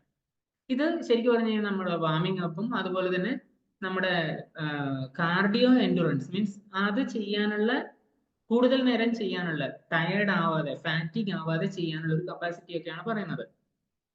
അങ്ങനെ ഒരു കാർഡിയോ വാസ്കുലർ എൻഡുറൻസും ഫിറ്റ്നസും നമുക്ക് തരുമ്പോൾ നമ്മുടെ ഹൃദയം, ശ്വാസകോശം ഒക്കെ ഓക്സിജനും മറ്റു ഫ്യൂവലും, കൂടുതൽ ഫ്യൂവൽ എന്ന് വെച്ച് കഴിഞ്ഞാൽ ഷുഗർ അല്ലെങ്കിൽ ഈവൻ നമ്മുടെ ബ്ലഡ് ഷുഗറും അതുപോലെ തന്നെ ഫാറ്റ് ബോഡീസും ഒക്കെ, കീറ്റോൺ ബോഡീസും ഒക്കെ, ഇത് നമ്മുടെ എല്ലാ കോശങ്ങളിലേക്കും എത്തിക്കാനുള്ള പ്രവൃത്തി വളരെ നന്നായിട്ട് ചെയ്യുന്നുണ്ടാവും. അതുപോലെ തന്നെ ഇത് ഒബിസിറ്റിയും ഹേർട്ട് റിലേറ്റഡ് ഇഷ്യൂസും അതുപോലെ ഡയബറ്റീസ് റിലേറ്റഡ് ഇഷ്യൂസും ഉള്ളവർക്ക് വളരെ കൂടുതൽ ഗുണം ചെയ്യുന്ന ഒരു എക്സസൈസ് പാറ്റേൺ ആണ് ഇത്, കാർഡിയോ ആൻഡ് എയറോബിക് എക്സസൈസ്. ഇതിന് പല മെത്തേഡുകളും ഉണ്ട്, അതിന്റെ ഡെപ്തിലേക്ക് ഞാൻ ഇന്ന് പോകുന്നില്ല. ജസ്റ്റ് അത് സൂചിപ്പിച്ച എന്താണെന്ന് വെച്ച് കഴിഞ്ഞാൽ, നമ്മുടെ 1 മണിക്കൂർ വർക്കൗട്ട് പല രീതിയിലുള്ള എക്സസൈസുകൾ കൊണ്ടാണെങ്കിൽ തീർച്ചയായിട്ടും അത് ഗുണം ചെയ്യും. ജിമ്മിൽ പോയി 1 മണിക്കൂർ എങ്ങനെയും ചെലവഴിച്ചത് കൊണ്ട് നമ്മുടെ ഒരു ദിവസത്തെ വ്യായാമത്തിന് അല്ലെങ്കിൽ ഒരു ദിവസത്തെ നമ്മുടെ മൂവ്മെന്റിന് മുഴുവനും അത് പകരാവാത്തതിന്റെ ചില കാരണങ്ങളും കൂടിയാണിത്. ഓക്കെ, സ്ട്രെങ്ത് ട്രെയിനിങ് സാധാരണഗതിയിൽ നമ്മൾ ചെയ്യുന്നത് ഒരു വെയിറ്റ് എടുത്തിട്ട് അല്ലെങ്കിൽ റെസിസ്റ്റൻസ് ബാൻഡ് ഉപയോഗിച്ചിട്ടൊക്കെയാണ്. പക്ഷെ ഇത് നമ്മൾ ക്യാരി ചെയ്യുന്നുണ്ടോ? പണ്ട് നമ്മുടെ ശീലം എന്താ, കാട്ടിൽ പോയിട്ട് വിറക് കൊണ്ടുവരുന്നതായാലും ശരി, മാർക്കറ്റിൽ പോയിട്ട് അരി കൊണ്ടുവരുന്നതായാലും ശരി, നമ്മുടെ തലച്ചുമടായിട്ടോ അല്ലെങ്കിൽ പുറത്ത് വെച്ചിട്ടോ ഒക്കെ കൊണ്ടുവരുന്നുണ്ടായിരുന്നു, അല്ലെ? ഇപ്പോഴെങ്ങനെയാ അത്? അങ്ങനെ ഒരു ക്യാരിയിങ് പോസിബിലിറ്റി ഇല്ലാതെ ഒരു അവസ്ഥയിലേക്കാണ് ഉള്ളത്. നമ്മൾ കൂടുതൽ വെയിറ്റ് എടുത്തിട്ട് അല്ലെങ്കിൽ കൂടുതൽ ഭാരം എടുത്തിട്ട് നടക്കുന്ന രീതി പൂർണ്ണമായിട്ടും ഒഴിവാക്കി. പക്ഷേ അത് ചെയ്തു കഴിഞ്ഞാൽ കൂടുതൽ സ്റ്റെബിലിറ്റി കിട്ടും. നേരത്തെ ഞാൻ പറഞ്ഞത് ഓർമ്മയില്ലേ? അപ്പം അത് നമ്മുടെ മസിൽസിന് സ്ട്രെങ്ത്തും കൊടുക്കും, എൻഡുറൻസും കൊടുക്കും. ഈ എൻഡുറൻസ് എന്ന് ഉദ്ദേശിക്കുന്നത് ഫാറ്റിക് ആവാതെ മസിൽസിന് കൂടുതൽ നേരം വർക്ക് ചെയ്യാൻ പറ്റും. ഇത് ടൈപ്പ് 2 ഡയബറ്റീസിന് നല്ലതാണ്. കാരണം മസിൽസിനകത്ത് ഗ്ലൈക്കോജൻ ഉണ്ട്. ഈ ഗ്ലൈക്കോജൻ ഗ്ലൂക്കോസിലേക്ക് കൺവേർട്ട് ചെയ്തിട്ട് അത് കൂടുതൽ എനർജി യൂസ് ചെയ്യും. ഈ റെസിസ്റ്റൻസ് ട്രെയിനിങ് പൊതുവെ പതിയെ ചെയ്യുന്ന, എന്നാൽ അതിന് എന്താ പെട്ടെന്ന് വെയിറ്റ് എടുത്ത് പൊക്കുക എന്നുള്ള ഇതിന് പകരം വളരെ സ്ലോ ആയിട്ട് പൊക്കിയിട്ട് വളരെ സ്ലോ ആയിട്ട് താഴ്ത്തുമ്പോഴാണ് അതിന് മസിലിന് വേണ്ട രീതിയിലുള്ള ഒരു ടോണിങ്ങും അതുപോലെ തന്നെ വർക്കും കിട്ടുക. ഓക്കെ. മൂന്നാമത്തെ ഒരു പാറ്റേൺ ഫ്ലെക്സിബിലിറ്റി അല്ലെങ്കിൽ സ്ട്രെച്ചിങ് റിലേറ്റഡ് ആയിട്ടുള്ളതാണ്. ഇതെന്താ ചെയ്യുന്നത്? പൊതുവെ മസിൽസിന് ടോൺ ചെയ്യും. അതുപോലെ തന്നെ പലതരത്തിലുള്ള ജോയിന്റുകൾക്ക് ഒരു മൂവ്മെന്റിന് ഫ്ലെക്സിബിലിറ്റി കൊടുക്കുകയാണ് ചെയ്യുന്നത്. ഇതാണ് ആ റേഞ്ച് ഓഫ് ആക്ഷൻ അല്ലെങ്കിൽ റേഞ്ച് ഓഫ് മൂവ്മെന്റ് എന്ന് നേരത്തെ സൂചിപ്പിച്ചത്. ഇതിന്റെ ഏറ്റവും പ്രധാനപ്പെട്ട ബെനിഫിറ്റ് നമ്മുടെ മസിൽസും സ്കെലിറ്റൻ അല്ലെങ്കിൽ ബോണും ആയിട്ടുള്ള സ്ട്രെങ്ത്, അതിന്റെ ഒരു കോമ്പിനേഷൻ വളരെ നന്നായിട്ട് വർക്ക് ചെയ്യും. ഇതിനകത്ത് മറ്റു പല സാധനങ്ങളും ടെൻഡൻസും ലിഗമെന്റ്സും ഒക്കെ വരുന്നുണ്ട്. ഇങ്ങനെയുള്ള ഒരു ഇത് എഫക്റ്റീവ്നെസ് കൂടുന്നുണ്ടാവും. ബാലൻസ് ട്രെയിനിങ് ഞാൻ നേരത്തെ സൂചിപ്പിച്ചിട്ടുണ്ടായിരുന്നു. 30 സെക്കൻഡ് എങ്കിലും പല്ല് തേക്കുന്ന സമയത്ത് ഞാൻ ഒരു കാലിൽ ബാലൻസ് ചെയ്യാൻ ശ്രമിക്കും. ഇങ്ങനെ ബാലൻസ് ചെയ്യുമ്പോൾ സാധാരണഗതിയിൽ നമുക്ക് കണ്ണടച്ചിട്ട് ബാലൻസ് ചെയ്യാൻ വളരെ ബുദ്ധിമുട്ടാണ്. കണ്ണ് തുറന്നിട്ട് ചെയ്യാൻ വേണ്ടിയിട്ട് കുറച്ച് എളുപ്പമാണ്. അപ്പൊ സാധാരണ നമ്മൾ തുടങ്ങേണ്ടത് എങ്ങനെയാണ്? ബാലൻസ് ട്രെയിനിങ് കണ്ണ് തുറന്നിട്ട് തന്നെ തുടങ്ങാം. എന്നിട്ട് പിന്നെ വേണമെങ്കിൽ 5 സെക്കൻഡ് എങ്കിലും കണ്ണടച്ചിട്ടൊന്ന് ചെയ്ത് നോക്കൂ. അപ്പോൾ നമുക്ക് ആ ബാലൻസ്, നമ്മുടെ ബോഡിയുടെ ബാലൻസ് നമുക്ക് ശരിക്കും അറിയാൻ പറ്റും. ഇത് ശരിക്കും പറഞ്ഞു കഴിഞ്ഞാൽ നമുക്ക് എക്യുപ്മെന്റ്സിന്റെ സപ്പോർട്ടോട് കൂടിയിട്ടോ അല്ലെങ്കിൽ മറ്റ് ഈവൻ ചെയർന്ന് ഞാൻ നേരത്തെ സൂചിപ്പിച്ചു, മറ്റ് സപ്പോർട്ടോട് കൂടിയിട്ട് ചെയ്യാം. അതിന് ഏറ്റവും പ്രധാനപ്പെട്ട ബെനിഫിറ്റ് എന്താണെന്ന് വെച്ച് കഴിഞ്ഞാൽ anti aging related. Okay. So എന്താണ് നമ്മുടെ ശരീരത്തിന് ഇങ്ങനെയൊക്കെ ചെയ്യുമ്പോൾ സംഭവിക്കുന്നത്? മൂവ്മെന്റ് ചെയ്യുമ്പോഴും എക്സസൈസ് ചെയ്യുമ്പോഴും ഒക്കെ ശരീരത്തിന് എന്ത് സംഭവിക്കുന്നു എന്നുള്ളതാണ് നമുക്ക് ഇനി അറിയേണ്ടത്. സാധാരണഗതിയിൽ ആൾക്കാർ പറയാറുണ്ട്, ഇന്ന് ഞാൻ കുറച്ച് കൂടുതൽ പണിയെടുത്തു, അതുകൊണ്ട് ഇന്ന് കൂടുതൽ വേർത്തു, അല്ലെങ്കിൽ ഇന്ന് കൂടുതൽ എനിക്ക് ദാഹം തോന്നി. അതല്ലെങ്കിൽ പല രീതിയിൽ ഓരോരുത്തർക്കും പല രീതിയിലുള്ള അനുഭവങ്ങൾ ഷെയർ ചെയ്യാനുണ്ടാവും. ടോട്ടലി സംഭവിക്കുന്നത് എന്താണ്? ബ്ലഡ് സർക്കുലേഷൻ കൂടുന്നു, നമ്മുടെ ബ്രെയിനും മസിൽസും ഒക്കെ കൂടുതൽ ആക്റ്റീവായിട്ട് വർക്ക് ചെയ്യുന്നു, ഊർജ്ജസ്വലമാവുന്നു. ആൻഡ് ഈവൻ ചില ആൾക്കാർക്ക് ആ ഒരു മൂവ്മെന്റോ അല്ലെങ്കിൽ എക്സസൈസോ ചെയ്യുന്ന സമയത്ത് ഈവൻ സംസാരിക്കുന്നത് പോലും ഭയങ്കര ബുദ്ധിമുട്ടുള്ള ഒരു കാര്യമായിട്ട് മാറാറുണ്ട്, അല്ലെ? ഇതിന്റെ ഒന്നിച്ച് സംഭവിക്കുന്ന മറ്റൊരു കാര്യമുണ്ട്. അതാണ് പെയിൻ അല്ലെങ്കിൽ വേദന. വേദന എന്ന് പറയുന്നത് നമ്മൾ സാധാരണഗതിയിൽ ശരീരം അനങ്ങാതെ ഇരുന്നിട്ട് പിന്നെ പുതുതായിട്ട് അനക്കുന്ന സമയത്ത് ഉണ്ടാവുന്ന ഒരു കാര്യം തന്നെയാണ്. പല ആൾക്കാർക്കും ഇതൊരു സിഗ്നൽ ആണ്. ബട്ട് ഈ ഒരു സിഗ്നൽ വേദനിക്കാതിരിക്കാൻ അല്ലെങ്കിൽ നമ്മൾ വെറുതെ ഇരിക്കാൻ വേണ്ടിയിട്ടുള്ള ഒരു കാര്യമല്ല പറയുന്നത്. It's responsibility to move. നിങ്ങളുടെ ഉത്തരവാദിത്തമാണ് ശരിയായ രീതിയിൽ മൂവ് ചെയ്യുക എന്നുള്ളത്. ആ ഒരു ഉത്തരവാദിത്തത്തിലേക്ക് പോകാൻ വേണ്ടിയിട്ട് പെയിനിനെ ഫ്രണ്ട് ആയിട്ട് വേണം കാണാൻ. അതൊരു എനിമിയല്ല, ശത്രുവല്ല. ഇത് സാധാരണ പെയിൻ വരുന്നത് പല രീതിയിൽ ഉണ്ടെങ്കിലും അതിൽ ഏറ്റവും പ്രധാനപ്പെട്ട ചില കാര്യങ്ങൾ, ഒന്ന് മസിൽ ഫൈബേഴ്സും അതുപോലെ തന്നെ കണക്റ്റീവ് ടിഷ്യൂ ഒക്കെ ചെറുതായിട്ട് മൈനർ ടിയേഴ്സ് വരുന്നുണ്ടാവും. ഈ ടിയറിങ്ങും അതുപോലെ തന്നെ നമുക്ക് ശരിക്കും അത് ക്യൂർ ചെയ്യാൻ വേണ്ടിയിട്ട് അല്ലെങ്കിൽ അത് ഹീൽ ചെയ്യാൻ വേണ്ടിയിട്ട് നമുക്ക് ആവശ്യമുള്ളത് ശരിയായ രീതിയിൽ നമ്മളൊന്ന് റെസ്റ്റ് ചെയ്യുക, അതുപോലെ തന്നെ നല്ല രീതിയിലുള്ള ഭക്ഷണം കഴിക്കുക, അത്രേ ആവശ്യമുള്ളൂ. അപ്പോഴാണ് മസിൽ ബിൽഡപ്പ് ആവുക അല്ലെങ്കിൽ പുതിയ മസിൽസ് സെല്ല് ഉണ്ടാവുന്നതൊക്കെ. രണ്ടാമത്തെ രീതിയിലുള്ള ഒരു പെയിൻ എന്ന് വെച്ച് കഴിഞ്ഞാൽ നമ്മുടെ മൂവ്മെന്റ് ശരിയായ പാറ്റേൺ അല്ലെങ്കിലാണ്. എന്ന് വെച്ച് കഴിഞ്ഞാൽ ചിലപ്പോൾ മുട്ടുവേദന അല്ലെങ്കിൽ ഷോൾഡർ പെയിൻ, ഇങ്ങനെയുള്ള രീതിയിൽ നടുവിന് വേദന, ഇങ്ങനെയുള്ളതൊക്കെ എന്തുകൊണ്ടാണ് വരുന്നത്? നമ്മുടെ ഫ്ലെക്സിബിലിറ്റി കുറഞ്ഞ സമയത്ത് നമ്മൾ റേഞ്ച് ഓഫ് മോഷൻ കൂട്ടാൻ നോക്കുമ്പോൾ അവിടെ മസിൽസും എല്ലുകളും തമ്മിലുള്ള ചില പ്രശ്നങ്ങൾ ഉണ്ടാവുന്നു. ഇത് കറക്റ്റ് നോക്കിക്കഴിഞ്ഞാൽ എവിടെയാണോ വേദന അതല്ല ശരിയായ കാരണം. ഷോൾഡർ പെയിനോ അല്ലെങ്കിൽ ഈവൻ മുട്ടിന്റെ വേദന ഒരുപക്ഷെ ഹിപ്പോ ആയിട്ടുള്ള നമ്മുടെ കണക്ഷൻ ശരിയാവാത്തതുകൊണ്ടായിരിക്കാം. അതല്ലെങ്കിൽ നമ്മുടെ ആങ്കിൾ ട്വിസ്റ്റ് ആയതുകൊണ്ടായിരിക്കാം. മീൻസ് ശരിയായ വേദന എടുക്കുന്ന പോർഷൻ തന്നെ ആയിരിക്കണം എന്നില്ല വേദനയുടെ ഉത്തരവാദിത്തം ആയിരിക്കുന്ന സ്ഥലം. അവിടെ വേറെ എന്ത് ഇഷ്യൂസ് ഉണ്ടാവാം. അതെന്താണെന്ന് ഐഡന്റിഫൈ ചെയ്തിട്ട് വേണം മൂവ്മെന്റ് പാറ്റേൺ കറക്റ്റ് ചെയ്യാൻ. ഓക്കെ. അതുപോലെ തന്നെ പലപ്പോഴും നമ്മൾ ഇങ്ങനെ എന്തെങ്കിലും ഒരു എക്സ്ട്രാ ചെയ്യാൻ നോക്കുന്ന സമയത്ത്, ഒരു കംപ്ലീഷന് വേണ്ടിയിട്ട് നോക്കുന്ന സമയത്ത് നമ്മൾ അതിന്റെ ക്വാണ്ടിറ്റിയിലേക്ക് മാത്രം പോകും, ക്വാളിറ്റി ഓഫ് മൂവ്മെന്റ് നമ്മൾ മറന്നുപോകും. ഉദാഹരണത്തിന് ഒരു സാധാരണഗതിയിൽ 10 പുഷപ്പ് മാത്രം എടുക്കുന്ന ഒരാള്, ഞാനിത് എളുപ്പത്തിൽ പറയാനാണ് ഇങ്ങനെ പറയാം, 10 പുഷപ്പ് മാത്രം എടുക്കുന്ന ഒരാള് 20ഓ 25ഓ പുഷപ്പ് എടുക്കാൻ വേണ്ടിയിട്ട് ഒരു ചാലഞ്ച് ഇൻസ്റ്റാഗ്രാമിൽ കണ്ടിട്ട് അത് സ്വീകരിച്ച് അടുത്ത 25 ദിവസം 25 പുഷപ്പ് വീതം എടുക്കാൻ അയാൾ തീരുമാനിക്കുകയാണ്. അയാൾ എങ്ങനെയെങ്കിലും ആദ്യത്തെ 2-3 ദിവസം അത് കംപ്ലീറ്റ് ചെയ്യാൻ നോക്കുക. അവിടെ ആ ആക്ച്വൽ പുഷപ്പ് 10 പുഷപ്പ് എടുക്കുന്നത് വരെ അയാൾക്ക് ഉണ്ടായിരുന്ന ആ ഒരു ക്വാളിറ്റി ഓഫ് പുഷപ്പ് അവസാനത്തെ ഒരു 5 എണ്ണത്തിന് തീർച്ചയായിട്ടും ഉണ്ടാവില്ല. അത് പക്ഷെ പോകെ പോകെ അയാൾക്ക് നേടിയെടുക്കാൻ പറ്റുമായിരിക്കും, ഉറപ്പൊന്നുമില്ല. കാരണം അയാൾ ആ എന്താ ഭക്ഷണം അതുപോലെ വിശ്രമം പൂർണ്ണമായിട്ടും ശ്രദ്ധിക്കുന്നില്ലെങ്കിൽ അയാൾക്ക് ഒരുപക്ഷെ അത് കംപ്ലീറ്റ് ചെയ്യാൻ പറ്റണം എന്നില്ല. അപ്പൊ നമ്മൾ എടുക്കുന്ന ചലഞ്ച് സ്മാർട്ട് ആയിരിക്കണം, നമുക്ക് അച്ചീവബിൾ ആയിരിക്കണം. ഓക്കെ, ഇതും പെയിനുമായിട്ട് ഒരു ചെറിയ ബന്ധമുണ്ട്. സോ നമ്മൾ ഇങ്ങനെയൊക്കെ ചെയ്യുന്ന സമയത്ത് നമ്മുടെ ബോഡിക്ക് അകത്ത് ഇനി എന്തൊക്കെ സംഭവിക്കുന്നു എന്നുള്ളതിലേക്ക് പോകാം. സാധാരണഗതിയിൽ ഏറ്റവും ആദ്യം എഫക്റ്റ് നടക്കുന്ന ഒരു സ്ഥലം എന്ന് വെച്ച് കഴിഞ്ഞാൽ ബ്രെയിനാണ്, നമ്മുടെ തലച്ചോറ്. തലച്ചോറിനകത്ത് പലതരത്തിലുള്ള ഈവൻ ഊർജ്ജസ്വലമാവുമെന്ന് ഞാൻ പറഞ്ഞല്ലോ. അതെങ്ങനെയാണ്? അത് പലതരത്തിലുള്ള ന്യൂറോ ട്രാൻസ്മിറ്റേഴ്സ് പുറത്തു വരുന്നുണ്ട്. ഈ സെക്രീഷൻ ആവുന്ന ന്യൂറോ ട്രാൻസ്മിറ്റേഴ്സ് നമുക്ക് വളരെ കൂടുതൽ ബെനിഫിറ്റ് ചെയ്യും. അത് ബ്ലഡിലൂടെ എല്ലാ സ്ഥലത്തും എത്തുകയും ചെയ്യും. ഓക്കെ, അതിന്റെ ഒന്നിച്ച് മറ്റൊരു ബെനിഫിറ്റ് എന്താണെന്ന് വെച്ച് കഴിഞ്ഞാൽ ബ്രെയിനിനകത്തുള്ള ഹിപ്പോ ക്യാമ്പസ് എന്ന് പറഞ്ഞൊരു ഏരിയ ഉണ്ട്. ഇതിനകത്തുള്ള ന്യൂറോ സെൽസ്, നെർവ് സെൽസ് തിരിച്ച് റീജുവനേറ്റ് ചെയ്യാൻ അല്ലെങ്കിൽ വീണ്ടും പുതിയത് അവിടെ ഉണ്ടാവാൻ കെൽപ്പുള്ളവയാണ്. ഹിപ്പോ ക്യാമ്പസിൽ മാത്രമേ ഉള്ളൂ കേട്ടോ, ബ്രെയിനിൽ വേറൊരു സ്ഥലത്തും ഇങ്ങനെ ഒരു പോസിബിലിറ്റി ഇല്ല. ആ ഒരു ഭാഗമാണ് മെമ്മറി, നമ്മുടെ ഓർമ്മയായിട്ട് ബന്ധപ്പെട്ടിട്ടുള്ളത്. അപ്പൊ ഓർമ്മ കുറവുള്ള ആൾക്കാര് എക്സസൈസ് ചെയ്തു കഴിഞ്ഞാൽ അവരുടെ ഹിപ്പോ ക്യാമ്പസിന്റെ ആക്ടിവിറ്റി കൂടും, അതുപോലെ തന്നെ പുതിയ നെർവ്സ് ഉണ്ടാവുകയും ചെയ്യും, പുതിയ ന്യൂറോൺസ് ഉണ്ടാവുകയും ചെയ്യും. അത് നമ്മുടെ ഓർമ്മക്കുറവിനെ ഒരു പരിധിവരെ ഒഴിവാക്കുകയും ചെയ്യും. അൽഷിമേഴ്സ്, ഡെമെൻഷ്യ പോലെയുള്ള പ്രശ്നങ്ങൾ ഇന്ന് കോമൺ ആവുന്നതിന്റെ ഒരു കാരണം കൂടി മനസ്സിലായല്ലോ. ഓക്കെ, മറ്റൊരു കാര്യം എന്ന് വെച്ച് കഴിഞ്ഞാൽ നമ്മുടെ ഹേർട്ടുമായിട്ട് ബന്ധപ്പെട്ട ഹേർട്ട് അല്ലെങ്കിൽ ബ്ലഡ് സർക്കുലേഷൻ സിസ്റ്റം, ഇത് വളരെ കൂടുതലായിട്ട് എഫക്റ്റീവ് ആവും. അത് BP നോർമലൈസ് ചെയ്യും, അതുപോലെ തന്നെ കൊളസ്ട്രോൾ കുറക്കുന്നുണ്ടാവും, നോർമൽ ലെവലിലേക്ക് കൊണ്ടുവരുന്നുണ്ടാവും. കിഡ്നി ആയിട്ട് ബന്ധപ്പെട്ട് നോക്കിക്കഴിഞ്ഞാൽ നമ്മുടെ ഇലക്ട്രോലൈറ്റ് ബാലൻസിനെ മെയിൻറ്റെയിൻ ചെയ്യാൻ വേണ്ടിയിട്ട് ഹെൽപ്പ് ചെയ്യുന്ന ഒരു പ്രധാനപ്പെട്ട അവയവമാണ് കിഡ്നി. അതിന്റെ വർക്കിംഗ് പ്രോപ്പർ ആവും.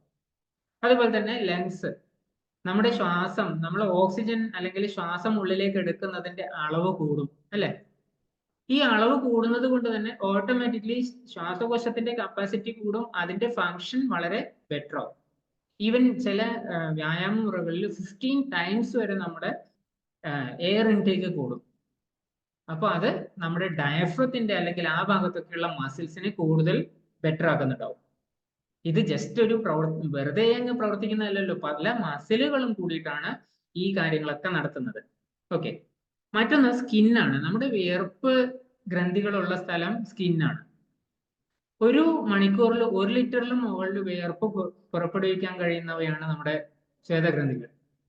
അപ്പൊ ഇത്രയും വിയർപ്പ് പുറത്തേക്ക് വരുന്ന സമയത്ത് നമ്മുടെ സ്കിന്നിന്റെ ടോട്ടൽ ടൈറ്റ്നെസ്സും അതുപോലെ തന്നെ അതിന്റെ ബ്യൂട്ടിയും ബെറ്റർ ആവുകയാണ് ചെയ്യുക. വ്യായാമം ചെയ്യുന്ന ആൾക്കാരുടെ ആക്ച്വൽ ബ്യൂട്ടി അല്ലെങ്കിൽ ഹാൻഡ്സംനെസ് കുറച്ചുകൂടി ബെറ്റർ ആവുകയാണ് ചെയ്യുക. ഓക്കെ, എല്ലുകൾ വളരെ അത്യാവശ്യമുള്ള ഒരു പോർഷനാണിത്. കാരണം എന്താണെന്ന് വെച്ച് കഴിഞ്ഞാൽ നമ്മൾ പ്രായം കൂടുമ്പോൾ നമുക്ക് വർക്ക് ചെയ്യാൻ പറ്റുന്നില്ല അല്ലെങ്കിൽ മൂവ് ചെയ്യാൻ പറ്റുന്നില്ല എന്ന് പറഞ്ഞിട്ട് നമ്മൾ പല കാര്യങ്ങളും ഒഴിവാക്കുകയാണ് ചെയ്യുന്നത്. അല്ലെങ്കിൽ നമ്മുടെ യങ്സ്റ്റേഴ്സ്, ചെറിയ പിള്ളേരോട് പറയും. പക്ഷേ നമ്മുടെ മൂവ്മെന്റിനനുസരിച്ചിട്ട് നമ്മുടെ എല്ലുകളും മസിലുകളും കൂടുതൽ ബെറ്റർ ആയിട്ട് വർക്ക് ചെയ്യും.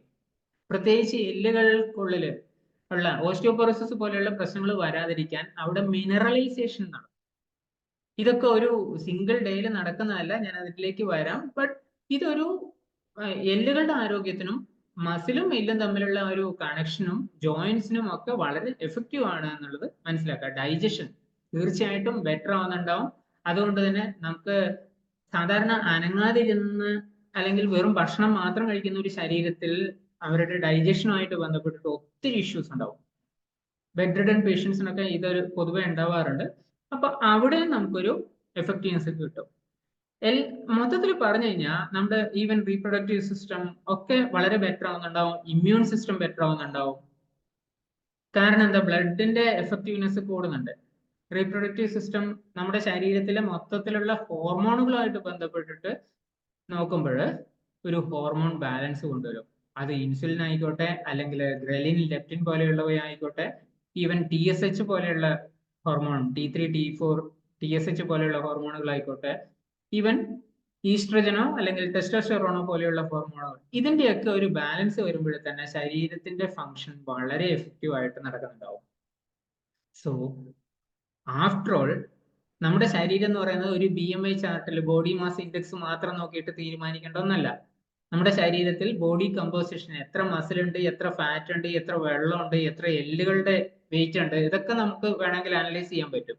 പലതരത്തിലുള്ള ഡെക്സാ സ്കാൻ പോലെയുള്ള പല ടെസ്റ്റുകളും ഉണ്ട്. ഇങ്ങനെയൊക്കെ നോക്കുമ്പോൾ നമ്മുടെ body composition as a whole better ആവുന്നുണ്ടാവും.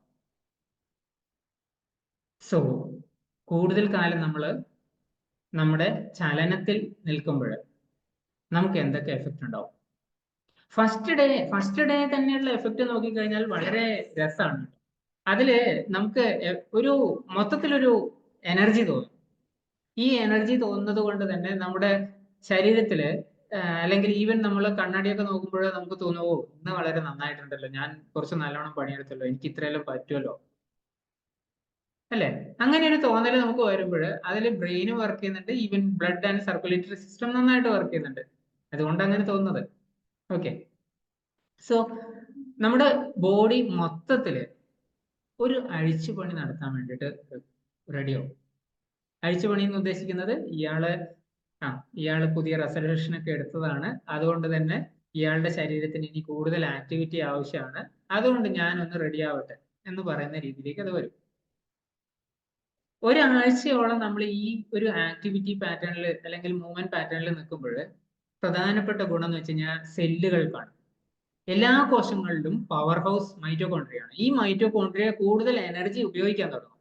കൂടുതൽ എനർജി ഉപയോഗിച്ചു കഴിഞ്ഞാൽ മൊത്തത്തിലുള്ള ആരോഗ്യം കൂടും. എനർജി ഉപയോഗിക്കാതെ നിൽക്കുമ്പോഴാണ് ആക്ച്വലി നമുക്ക് പ്രശ്നങ്ങൾ കൂടുതലാവുന്നത്. എനർജി ഉപയോഗിക്കുമ്പോൾ അവിടെ നല്ലതായി മാറും. ഒരു മാസത്തോളം നമ്മൾ എക്സസൈസ് അല്ലെങ്കിൽ ഈ മൂവ്മെന്റ് പാറ്റേണിൽ കണ്ടിന്യൂ ചെയ്യുമ്പോൾ ഉണ്ടാവുന്ന പ്രധാനപ്പെട്ട ചില ബെനിഫിറ്റുകൾ എന്ന് വെച്ച് കഴിഞ്ഞാൽ, ഒന്ന് മസിൽസിൽ നമുക്കത് ഫീൽ ചെയ്യാൻ പറ്റും. മസിൽ ഇംപ്രൂവ് ആവും അല്ലെങ്കിൽ കാണാൻ വലുതാവും എന്നൊന്നുമല്ല ഞാൻ പറയുന്നത്. ഇവിടെ മസിൽസിൽ അത് അറിയാൻ പറ്റും, ഫീൽ ചെയ്യാൻ പറ്റും. അതുപോലെ തന്നെ നെർവസ് സിസ്റ്റം കുറച്ചുകൂടി ബെറ്റർ ആവും. ഈവൻ നമ്മുടെ ശരീരം നമ്മൾ ഉറങ്ങിക്കിടക്കുമ്പോൾ പോലും കൂടുതൽ എനർജി യൂട്ടിലൈസ് ചെയ്യാൻ തുടങ്ങും. BMR അല്ലെങ്കിൽ RMR, റെസ്റ്റിംഗ് മെറ്റബോളിസം എന്ന് പറയും, അത് കൂടുതലാവും. അതുപോലെ തന്നെ നമ്മുടെ നിത്യ ജീവിതത്തിലത്തെ പല ജോലികളും വളരെ എളുപ്പത്തിൽ നമുക്ക് തീർക്കാൻ പറ്റുന്നുണ്ടാവും. പുതിയ എന്തെങ്കിലും ഒരു ജോലി നോക്കിയാലോ എന്ന് പോലും ചിലപ്പോൾ തോന്നാം. ആഫ്റ്റർ 6 months, 6 മാസത്തോളം നമ്മൾ ഈ ഒരു പാറ്റേണിൽ കണ്ടിന്യൂ ചെയ്യുമ്പോൾ മസിൽസ് നമുക്ക് ഫീൽ ചെയ്യാനല്ല, കാണാൻ പറ്റും. ഹേർട്ടിന്റെ എഫക്റ്റീവ്നെസ് വളരെ ബെറ്റർ ആവുന്നുണ്ടാവും. മൊത്തത്തിൽ നമ്മുടെ ശരീരം എനർജറ്റിക് ആയിട്ട് അറിയാൻ പറ്റും. അതുപോലെ തന്നെ നമ്മൾ 1 വർഷത്തോളം ഈ ഒരു പാറ്റേണിൽ കണ്ടിന്യൂ ചെയ്യുമ്പോഴാണ് നമ്മുടെ ബോൺ ഹെൽത്ത് വളരെ ബെറ്റർ ആവുക. ആൻഡ് മോർ ഓവർ ഇവിടെ നമ്മൾ നോക്കിക്കഴിഞ്ഞാൽ അറിയാൻ പറ്റും, ഇത് നമ്മുടെ ഒരു ശീലമായി. നമ്മൾ ഇനിയിപ്പം അത് വേണ്ട എന്ന് വിചാരിച്ചു കഴിഞ്ഞാൽ പോലും നമുക്ക് ഒഴിവാക്കാൻ പറ്റാത്ത ചില പാറ്റേണിലേക്ക് അത് പോകുന്നുണ്ടാവും. അതല്ലേ ശരിക്കും പറഞ്ഞു കഴിഞ്ഞാൽ നല്ലത്? ഓക്കെ, സോ ഇതിനു വേണ്ടിയിട്ട് പലതരത്തിലുള്ള കെമിക്കൽസും, ഞാൻ നേരത്തെ ന്യൂറോ ട്രാൻസ്മിറ്റർ എന്ന് പറഞ്ഞു, പലതരത്തിലുള്ള കെമിക്കൽസും നമ്മളെ സപ്പോർട്ട് ചെയ്യുന്നുണ്ട്. ഈ സപ്പോർട്ട് ചെയ്യുന്നതിൽ ഏറ്റവും പ്രധാനപ്പെട്ട 4 എണ്ണമാണ് ഞാൻ ഇവിടെ എഴുതിയിരിക്കുന്നത്. ഒന്ന് ഡോപ്പമൈൻ. ഡോപ്പമൈൻ എന്ന് പറഞ്ഞു കഴിഞ്ഞാൽ റിവാർഡ് കെമിക്കലാണ്. നമ്മളൊരു ടാസ്ക് കംപ്ലീറ്റ് ചെയ്ത് കഴിഞ്ഞാൽ നമുക്ക് ഓട്ടോമാറ്റിക്കലി നമുക്ക് തോന്നുന്ന ഒരു കാര്യമാണ്. രണ്ടാമത്തത് നമുക്ക് സെൽഫ് കെയർ, നമ്മുടെ ആരോഗ്യത്തിന് വേണ്ടിയിട്ട് എന്തെങ്കിലും ചെയ്യുമ്പോൾ ചെറിയ ഓക്കെ അത് ആ ഒരു ടാസ്ക് എനിക്ക് കംപ്ലീറ്റ് ചെയ്യാൻ പറ്റി എന്ന് നമുക്ക് ഫീൽ ചെയ്യുമ്പോൾ ഉണ്ടാവുന്ന ഒരു ന്യൂറോ ട്രാൻസ്മിറ്റർ ആണ് ഡോപ്പമൈൻ. സെറോട്ടോണിൻ എന്ന് പറയുന്നത് മൂഡ് സ്റ്റെബിലൈസർ ആണ്. ഈ മൂഡ് സ്റ്റെബിലൈസർ പല കാര്യത്തിലും നമ്മുടെ ശരീരത്തിൽ വരുന്നുണ്ടാവും. പ്രത്യേകിച്ച് ഈവൻ സൂര്യപ്രകാശം പോലും അതുമായിട്ട് ബന്ധപ്പെട്ടിട്ടാണ്. എന്നാൽ ഡീപ് ബ്രീത്തിങ്ങും എക്സസൈസും ഒക്കെ ചെയ്യുമ്പോഴും ഇത് നമുക്ക് ഉണ്ടാവുന്നുണ്ട്. അപ്പൊ എല്ലാ തരത്തിലുള്ള മൂവ്മെന്റും സെറോട്ടോണിന്റെ പ്രൊഡക്ഷനായിട്ട് ബന്ധപ്പെട്ടിട്ടുണ്ടാവുന്നുണ്ട്. ഇതിനൊക്കെ ചില പ്രോട്ടീൻ കോമ്പിനേഷൻസും ഹെൽപ്പ് ചെയ്യുന്നുണ്ടാവും. എനിവേ ആ ഭക്ഷണത്തിന്റെ പാർട്ട് അവിടെ നിൽക്കട്ടെ. ഭക്ഷണവും വിശ്രമവും വ്യായാമവും വളരെ എന്താ ഇന്റർലിങ്ക് ആണ്. നമ്മുടെ മൂവ്മെന്റും നമ്മുടെ വിശ്രമവും വളരെ ഇന്റർലിങ്ക് ആയിട്ട് വേണം നമ്മൾ കൊണ്ടുപോകാൻ. ഓക്സിറ്റോസിൻ എന്ന് പറയുന്നത് ലവ് ഹോർമോൺ എന്ന് പറയാം. നമ്മളെ ഇഷ്ടപ്പെട്ടവരുമായിട്ട് നമ്മൾ അടുത്തിടപഴകുമ്പോൾ ഉണ്ടാവുന്നതാണ്. സോ പലപ്പോഴും നമ്മൾ ചെയ്യുന്ന മൂവ്മെന്റ്സ്, ബോഡി മൂവ്മെന്റ്സ് ഒറ്റയ്ക്ക് ചെയ്യുന്നതിന് പകരം ഒരുമിച്ച് ചെയ്യുന്നത് വളരെ എഫക്റ്റീവ് ആണ്. അതുപോലെ തന്നെ എൻഡോഫിൻസ് അല്ലെങ്കിൽ പെയിൻ കില്ലർ എന്ന് പറയാം. എൻഡോഫിൻ എന്ന് പറയുന്നത് തന്നെ എൻഡോജീനസ് മോർഫിൻ എന്നാണ് അതിന്റെ അർത്ഥം. മോർഫിൻ പെയിൻ കില്ലർ ആണ് സാധാരണ പേര്. സോ അങ്ങനെയുള്ള പെയിൻ കില്ലർ നമുക്ക് വ്യായാമം കൊണ്ട് ഉണ്ടാക്കാൻ പറ്റുന്നുണ്ടെങ്കിൽ, പെയിൻ അല്ല വ്യായാമം ഉണ്ടാക്കുന്നത്, വേദനയല്ല, വേദനാ സംഹാരികളായിട്ടുള്ള ചില ന്യൂറോ ട്രാൻസ്മിറ്റർ ആണ് നമ്മുടെ ശരീരത്തിൽ ഉണ്ടാക്കുന്നത്. ഓക്കെ, സോ ചില യൂസ്ഫുൾ ടിപ്സ് എന്തൊക്കെയാന്ന് വെച്ച് കഴിഞ്ഞാൽ, ഒന്ന്, നമുക്ക് അനങ്ങാൻ പറ്റുന്നുണ്ട് എന്നുള്ളതിന്റെ ഒരു നന്ദി നമുക്ക് നമ്മുടെ ശരീരത്തിനോട് വേണം. ആൻഡ് നമുക്ക് എന്താണോ എൻജോയ് ചെയ്യാൻ പറ്റുന്നത് അത് വെച്ച് വേണം നമ്മൾ തുടങ്ങാൻ. ചെറിയ ചെറിയ സ്റ്റെപ്സ്, ചെറിയ ചെറിയ മൂവ്മെന്റ്സ് നമ്മൾ സ്റ്റാർട്ട് ചെയ്യുക. As simple as that. അത്ര സിംപ്ലിഫൈ ചെയ്തിട്ട് കൊണ്ടുപോവുക. ആൻഡ് ഇതിന്റെ ഒക്കെ റിസൾട്ട് ഓരോ പേഴ്സൺ, ഞാനിവിടെ പലതും ഒരു മാസം, ഒരു ആഴ്ച എന്നൊക്കെ പറഞ്ഞിട്ട് എഴുതിയെങ്കിലും ഇതൊക്കെ ഒരു പേഴ്സൺ ടു മറ്റൊരു പേഴ്സൺ വ്യത്യാസപ്പെടാം. അയാളുടെ ആരോഗ്യം ഇപ്പോഴുള്ളതുമായിട്ട് ബന്ധപ്പെട്ട് മാറാം. എല്ലാ മസിൽസിനും മെമ്മറി ഉണ്ട്. അതുകൊണ്ട് തന്നെ അത് ഓട്ടോമേഷനിലേക്ക് പോയി കഴിഞ്ഞാൽ അവിടെ എനർജി സേവ് ചെയ്യാൻ നോക്കും. സോ അങ്ങനെ ഒരു ഓട്ടോമേഷനിലേക്ക് പോവാതെ നമ്മൾ സ്വന്തമായിട്ട് ചില വ്യത്യസ്ത രീതിയിൽ ചെയ്യാം. ഇന്നലെ വരെ ഞാൻ നടന്നുകൊണ്ടിരുന്ന വഴി അതാണ്, 1 കിലോമീറ്റർ നടക്കാതെ ഇന്ന് ഇപ്പുറത്തെ കൂടെ പോയി നോക്കൂ, അല്ലെ? ഫ്രമും ടൂവും മാറ്റം അവിടെ. അതുപോലെ തന്നെ ഇന്നലെ വരെ നമ്മൾ ചെയ്തതിൽ നിന്ന് ഒരു സ്റ്റെപ്പ് മുകളിലേക്ക് പോകാൻ പറ്റുന്നു, റേസ് ദ ബാർ. ഇതും വളരെ കൂടുതൽ ബെനിഫിറ്റ് ആണ്. എല്ലാവർക്കും ചെയ്തു നോക്കാൻ പറ്റുന്ന ചില ടിപ്സ് ആണ്. ആക്ച്വലി നമ്മൾ എന്തിനാ ഈ മൂവ് ചെയ്യുന്നത്? നമ്മൾ കുട്ടികളോട് വേണം ചോദിക്കാൻ ഇതിനെ പറ്റി. നമുക്ക് മൂവ്മെന്റ് എന്ന് പറയുന്നത്, ഈ ചെറിയ കുട്ടി എഴഞ്ഞിട്ടായാലും കമിഴ്ന്നിട്ടായാലും മുന്നോട്ട് പോകുമ്പോൾ അത് എപ്പോഴെങ്കിലും ചിന്തിക്കാറുണ്ടോ, ഞാൻ എന്തിനാ മുന്നോട്ട് പോകുന്നത്? Simple, explore your world. എന്റെ ചുറ്റുവട്ടത്തും എന്താണോ ഉള്ളതെന്ന് കൂടുതൽ അറിയാൻ വേണ്ടിയിട്ടാണ് ഞാൻ അനങ്ങാൻ തുടങ്ങിയത്. അങ്ങനെ അനങ്ങി തുടങ്ങുമ്പോൾ അതിന്റെ ഒരു ഗിഫ്റ്റ് ആയിരുന്നു ശരിക്കും പറഞ്ഞു കഴിഞ്ഞാൽ മൂവ്മെന്റ് എന്ന് പറയുന്നത്. ആ ചലനം പിന്നീട് നമ്മൾ എപ്പോഴോ നിർത്തി തുടങ്ങി. നമ്മൾ ആ എക്സ്പ്ലോറിങ് വിട്ടു തുടങ്ങി. ഇന്നിപ്പം പല ഇൻസ്റ്റാഗ്രാമിലും ചില ആൾക്കാരൊക്കെ ആ രീതിയിലുള്ള എക്സ്പ്ലോറിങ് നടത്തുന്നുണ്ട്. ബട്ട് എല്ലാവർക്കും സ്വന്തം വീടിന്റെ എല്ലാ മുക്കും മൂലയും അറിയുന്നത് എത്ര പേരുണ്ട്? അല്ലെങ്കിൽ അവിടെയൊക്കെ നമ്മൾ അതിൽ നിന്നൊക്കെ ഒന്ന് മാറി ചിന്തിക്കേണ്ട സമയമായിട്ടില്ല.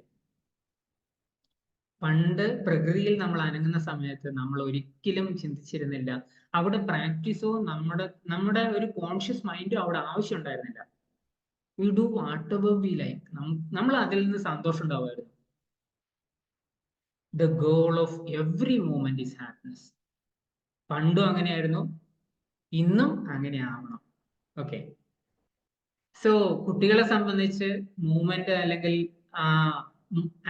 ബോഡി മൂവ്മെന്റ് ശരിക്കും പറഞ്ഞാൽ അവരുടെ ബ്രെയിൻ ഡെവലപ്മെന്റുമായിട്ട് വളരെ കൂടുതൽ കണക്റ്റഡ് ആണ്. അത് ഈ എക്സ്പ്ലോറേഷൻ എന്നുള്ള ഒരു മെത്തേഡ് കൊണ്ട് കൂടി ആയിരിക്കാം. അങ്ങനെയാണെങ്കിലും അത് വളരെ എഫക്റ്റീവ് ആണ്. അതുപോലെ തന്നെ കുറച്ചുകൂടി പ്രായം കൂടിയ കുട്ടികളാകുമ്പോൾ, പഠിക്കുന്ന കുട്ടികളാകുമ്പോൾ അവരുടെയും വ്യായാമം ശരിക്കും അവരുടെ ബ്രെയിൻ സെൽസിനെ വളരെ എഫക്റ്റീവ് ആയിട്ട് മുന്നോട്ട് കൊണ്ടുപോകുന്നുണ്ട്. So move your body and grow your brain. വലിയ ആൾക്കാരെ സംബന്ധിച്ച് movement is medicine. Thank you so much.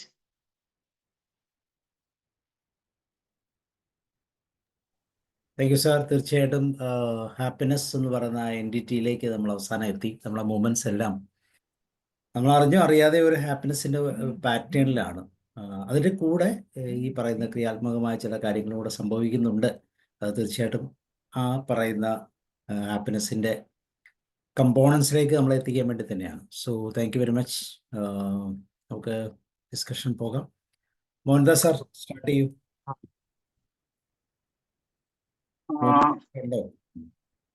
ഉണ്ട്. ഇത് അവസാനം പറഞ്ഞാണ് സാറേ, പിന്നെ എനിക്ക് ഏറ്റവും ഇഷ്ടപ്പെട്ടത് മൂവ്മെന്റ് ഈസ് മെഡിസിൻ. ആ ഒരു വാക്കുകൊണ്ട് ഒതുക്കിയതാണ് ഇഷ്ടമായത്. വേറെ ഒരു മെഡിസിൻ വേണ്ട, മൂവ്മെന്റ് മതി എന്ന് സനൽ സാറ് പിന്നെ സ്ഥാപിക്കുകയാണ്.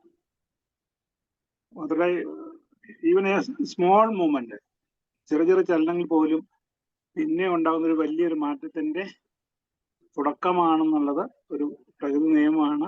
അത് സാറ് വളരെ ഭംഗിയായിട്ട് ലഘുവായിട്ട് നമ്മുടെ ജീവിതത്തിലേക്ക് ഈ 2025 കൊണ്ടുവന്നിട്ടുണ്ട്. ഈ ഡിസംബറിൽ ഇതിന്റെ റിസൾട്ട് സാറ് തന്നെ ഒന്ന് റിവ്യൂ ചെയ്യുകയാണ്.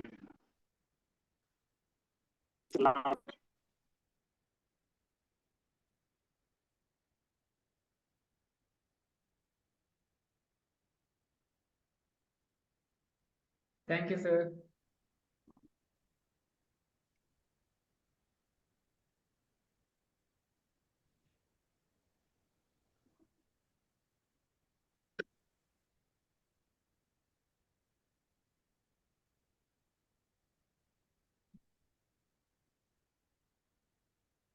വേറെ ആർക്കെങ്കിലും? സാറേ, നല്ല സെഷൻ, വളരെ ലാളിത്യവൽക്കരിച്ചുകൊണ്ട് അനായാസം ആ ക്ലാസ് പോയി. നമുക്കത് കേൾക്കുമ്പോ നമുക്കത് ചെയ്യാൻ ഒരു സുഖം തോന്നും. കാരണം ആ സാറിന്റെ അവതരണ രീതിയാണത്.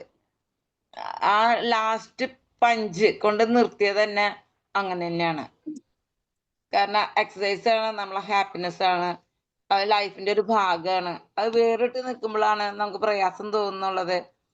ജീവിതത്തോട് കണക്ട് ചെയ്ത് നമ്മളെ ഡയറ്റും ഉറക്കവും അതുപോലെ തന്നെ ചെറിയ മൂവ്മെന്റ് ഒക്കെ കൊണ്ടു നടന്നു കഴിഞ്ഞാൽ നമ്മളെ ഓക്സിറ്റോസിനും സീറോട്ടോണൊക്കെ ബാലൻസ് ചെയ്ത് പോവാന്നുള്ളത് വളരെ വ്യക്തമായി സാർ വിശദീകരിച്ചു. Thank you sir, thank you very much. നല്ല session. Thank you ma'am. Sir ചോദിക്കട്ടെ? ഹലോ സാർ, ചോദിച്ചോട്ടെ ഒരു സംശയം? സാർ, ഈ ചൈനക്കാരുടെ ഒരു ബാലൻസിങ്ങിന്റെ ഒരു ഇതുണ്ടല്ലോ, അതിന്റെ പേര് ഞാൻ മറന്നുപോയി. അതിന്റെ പ്രയോജനം? Testing therapy. അവര് ഗ്രൂപ്പായിട്ട് നിന്നത് ചെയ്യും. നമ്മളെ യോഗ ഫീസ് ഒന്നും മേടിച്ചോണ്ടല്ല. ഞാനത് പോയിട്ടുണ്ട്. അങ്ങനെയല്ല, എന്തോ വേറൊരു പേരായിരുന്നു, മറന്നുപോയി. അത് പിന്നെ അതുകൊണ്ടുള്ള പ്രയോജനം ബാലൻസിങ് കിട്ടുന്നുണ്ട്. ആ ഒറ്റക്കാലി നിപ്പോ അങ്ങനത്തെ പലതും ഉണ്ട് അവർക്ക്. അതിനെക്കുറിച്ച് ഈ ബാലൻസിങ് സാറേ കോൺസെൻട്രേഷൻ തമ്മിൽ നല്ല കണക്ഷൻ ഉണ്ട്. നമ്മള് യോഗയില് വൃക്ഷാസനം ചെയ്യുമ്പോ നമുക്ക് നന്നായി ഫോക്കസിങ് കിട്ടും. സ്ഥിരമായി ചെയ്യുമ്പോ നല്ലൊരു ഡീപ്നെസ്സിലേക്ക് പോവാൻ പറ്റും. Thank you. നമുക്ക് മൂവ് ചെയ്യാൻ എന്ന് പറയുന്നതിന് കൺട്രോൾ ആവശ്യമില്ല. നമുക്ക് കൺട്രോൾ ആവശ്യമുള്ളത് സ്ലോ മൂവ്മെന്റിനും. അത് ഇത് എത്ര എളുപ്പത്തിൽ മനസ്സിലാക്കാൻ പറ്റുന്ന ഒരു കാര്യം ഞാൻ പറഞ്ഞുതരാം. വണ്ടി ഓടിക്കാൻ പഠിക്കാൻ ആർക്കും ബുദ്ധിമുട്ടില്ല. വണ്ടി നിർത്താൻ പഠിച്ചാലേ ഓടിക്കാൻ പറ്റൂ. സ്ലോ മൂവ്മെന്റിൽ അല്ലെങ്കിൽ നമുക്ക് സ്റ്റേബിൾ ആവാൻ വേണ്ടിയിട്ടാണ് ശരിക്കും പറഞ്ഞു കഴിഞ്ഞാൽ കൂടുതൽ സമയം കൂടുതൽ എഫർട്ടും വരിക. ബാലൻസിങ് എന്ന് പറയുന്നത് നമ്മുടെ ശ്വാസം, നമ്മുടെ ബോഡി മൂവ്മെന്റ്സിനൊക്കെ ഒരു നോർമൽ കൺട്രോളിലേക്ക് കൊണ്ടുവരുന്ന ഒരു രീതിയാണ്. എനിക്ക് ചൈനക്കാർ ചെയ്യുന്നതിനെ പറ്റി അറിയില്ല, പക്ഷെ അത് ശരീരത്തിനകത്ത് നിങ്ങൾ ജസ്റ്റ് ഒന്ന് ചിന്തിച്ചു, രണ്ട് കാലിൽ തന്നെ വളരെ സ്റ്റേണായിട്ട് നിൽക്കാൻ പറ്റുന്ന എത്ര പേരുണ്ട്? രണ്ട് കാലിൽ എത്ര നേരം നിൽക്കാൻ പറ്റും എന്ന് പോലും ഞാൻ ചോദിക്കുന്നില്ല. നമ്മള് കുറച്ചു നേരം കഴിയുമ്പോഴേക്ക് ഒരു കാലം മാറ്റി മറ്റേ കാലിൽ മാത്രം ബലം കൊടുക്കും. കുറച്ചു നേരം കഴിയുമ്പോൾ ഇത് മാറ്റി അപ്പുറത്തേക്ക് കൊടുക്കും. നമുക്ക് ശീലം ഇല്ലാത്തത് കൊണ്ടും നമ്മുടെ ബോഡി അതുമായിട്ട് പ്രാക്ടീസ് ആവാത്തതുകൊണ്ടോ ഇത് ആയിക്കഴിഞ്ഞാൽ ബാലൻസിങ്ങിന്റെ ഒന്നാമത്തെ കാര്യം. രണ്ടാമത്തെ കാര്യം ഒരു കാലിൽ നിൽക്കുന്നതിനെ പറ്റിയിട്ടാണ്. നമ്മൾ ഒരു കാലിലോ അല്ലെങ്കിൽ ഈവൻ ആസനങ്ങളിൽ തന്നെ പലതരത്തിലുള്ള യോഗാസനങ്ങളിൽ പലതരത്തിലുള്ളത് വരുന്നുണ്ട്. അതില് കൊക്കുടാസനം, 2-3 ആ ഒരു രീതിയിലുള്ളതൊക്കെ ശരിക്കും പറഞ്ഞു കഴിഞ്ഞാൽ ശീർഷാസനമൊന്നും വേണ്ട. ശീർഷാസനമൊക്കെ അതിന്റെ എക്സ്ട്രീം അങ്ങോട്ടേക്ക് പോയി, അതിലൊന്നും പോകുന്നില്ല. നമുക്ക് കാകാസനം ഇതുപോലെയുള്ള സാധനങ്ങളിലൊക്കെ ശരിക്കും പറഞ്ഞു കഴിഞ്ഞാൽ നമ്മള് ആസനങ്ങളിലേക്ക് പോകുമ്പോൾ എത്രമാത്രം ബാലൻസിങ്ങും എത്രമാത്രം ബ്രീത്ത് കൺട്രോളും വേണമെന്നുള്ളത്. എളുപ്പമല്ല. നമ്മൾ ചെയ്യുന്നുണ്ടെങ്കിൽ ഇത്രയും ടഫായിട്ടുള്ളതൊന്നും ചെയ്യണമെന്നില്ല. ജസ്റ്റ് ഒരു ചെയർ പിടിച്ചിട്ട് നിൽക്കുന്ന, ഞാൻ 1-2 ഇതിലെ ഫോട്ടോയും കാണിച്ചിട്ടുണ്ടായിരുന്നു. ഒരു ചെയർ പിടിച്ചിട്ട് ഒരു കാലിൽ നിൽക്കുന്നത് ജസ്റ്റ് ഒരു 30 സെക്കൻഡ് നോക്കിക്കഴിഞ്ഞാൽ നമുക്ക് അറിയാൻ പറ്റും നമ്മൾ എവിടെയാണ് ശരിക്കും പറഞ്ഞു കഴിഞ്ഞാൽ എന്നുള്ളത്. ഇതിന് ശേഷം നേരത്തെ മോഹൻദാസ് സർ പറഞ്ഞതുപോലെ ഈ വർഷത്തിന്റെ അവസാനം ആകുമ്പോഴേക്കും നമ്മൾ ഒന്നുകൂടി അനലൈസ് ചെയ്യാം. സെൽഫ് അനാലിസിസ് എന്ന് പറയുന്നതിനേക്കാൾ ഏറ്റവും നല്ല ടീച്ചർ വേറെ ആരും.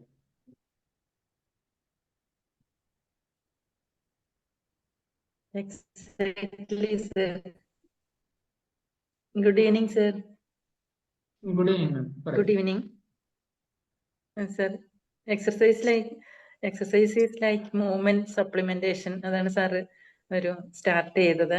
മൂവ്മെന്റ്സ് നമ്മുടെ ബോഡിയെ എത്രമാത്രം ഇമ്പോർട്ടൻസ് ഉണ്ടെന്നാണ് സാറ് ഈ 2 സെഷന്, കഴിഞ്ഞ സെഷന് സ്റ്റാർട്ട് ചെയ്തു, ഒരു കണ്ടിന്യൂഷൻ പോലെ ഈ സെഷനിൽ അതിന്റെ ഇമ്പോർട്ടൻസ് എത്രമാത്രം ഉണ്ടെന്നാണ് നമുക്ക് മനസ്സിലാക്കി തന്നത്. അതുപോലെ തന്നെ സ്മാർട്ട് എന്നുള്ള ഒരു സ്പെസിഫിക് ആയിട്ടുള്ള കാര്യങ്ങൾ, മെഷറബിൾ, അറ്റൈനബിൾ, റിലവൻസ്, അതൊക്കെ എത്രമാത്രം നമുക്ക് എക്സർസൈസിലൂടെ ഒരു നമ്മുടെ ജീവിതത്തിൽ പ്രാവർത്തികമാക്കാം, ഡെയിലി ലൈഫിൽ പ്രാവർത്തികമാക്കാം എന്നാണ് സാറ് പറഞ്ഞു തന്നത്. അതുപോലെ അതിന്റെ ഇമ്പോർട്ടൻസ് വളരെ വ്യക്തമായിട്ട് നമുക്കതില് അത് സിമ്പിളായിട്ട് മനസ്സിലാക്കാനും അത് നമ്മുടെ ജീവിതത്തിൽ അല്ലെങ്കിൽ ഡെയിലി ലൈഫിൽ അത് ആക്കുന്നതിനെ കുറിച്ച്, ആക്കേണ്ട ആവശ്യകതയെ കുറിച്ച് വളരെയധികം ഒരു അവയർനെസ് ഉണ്ടാക്കി തന്നു.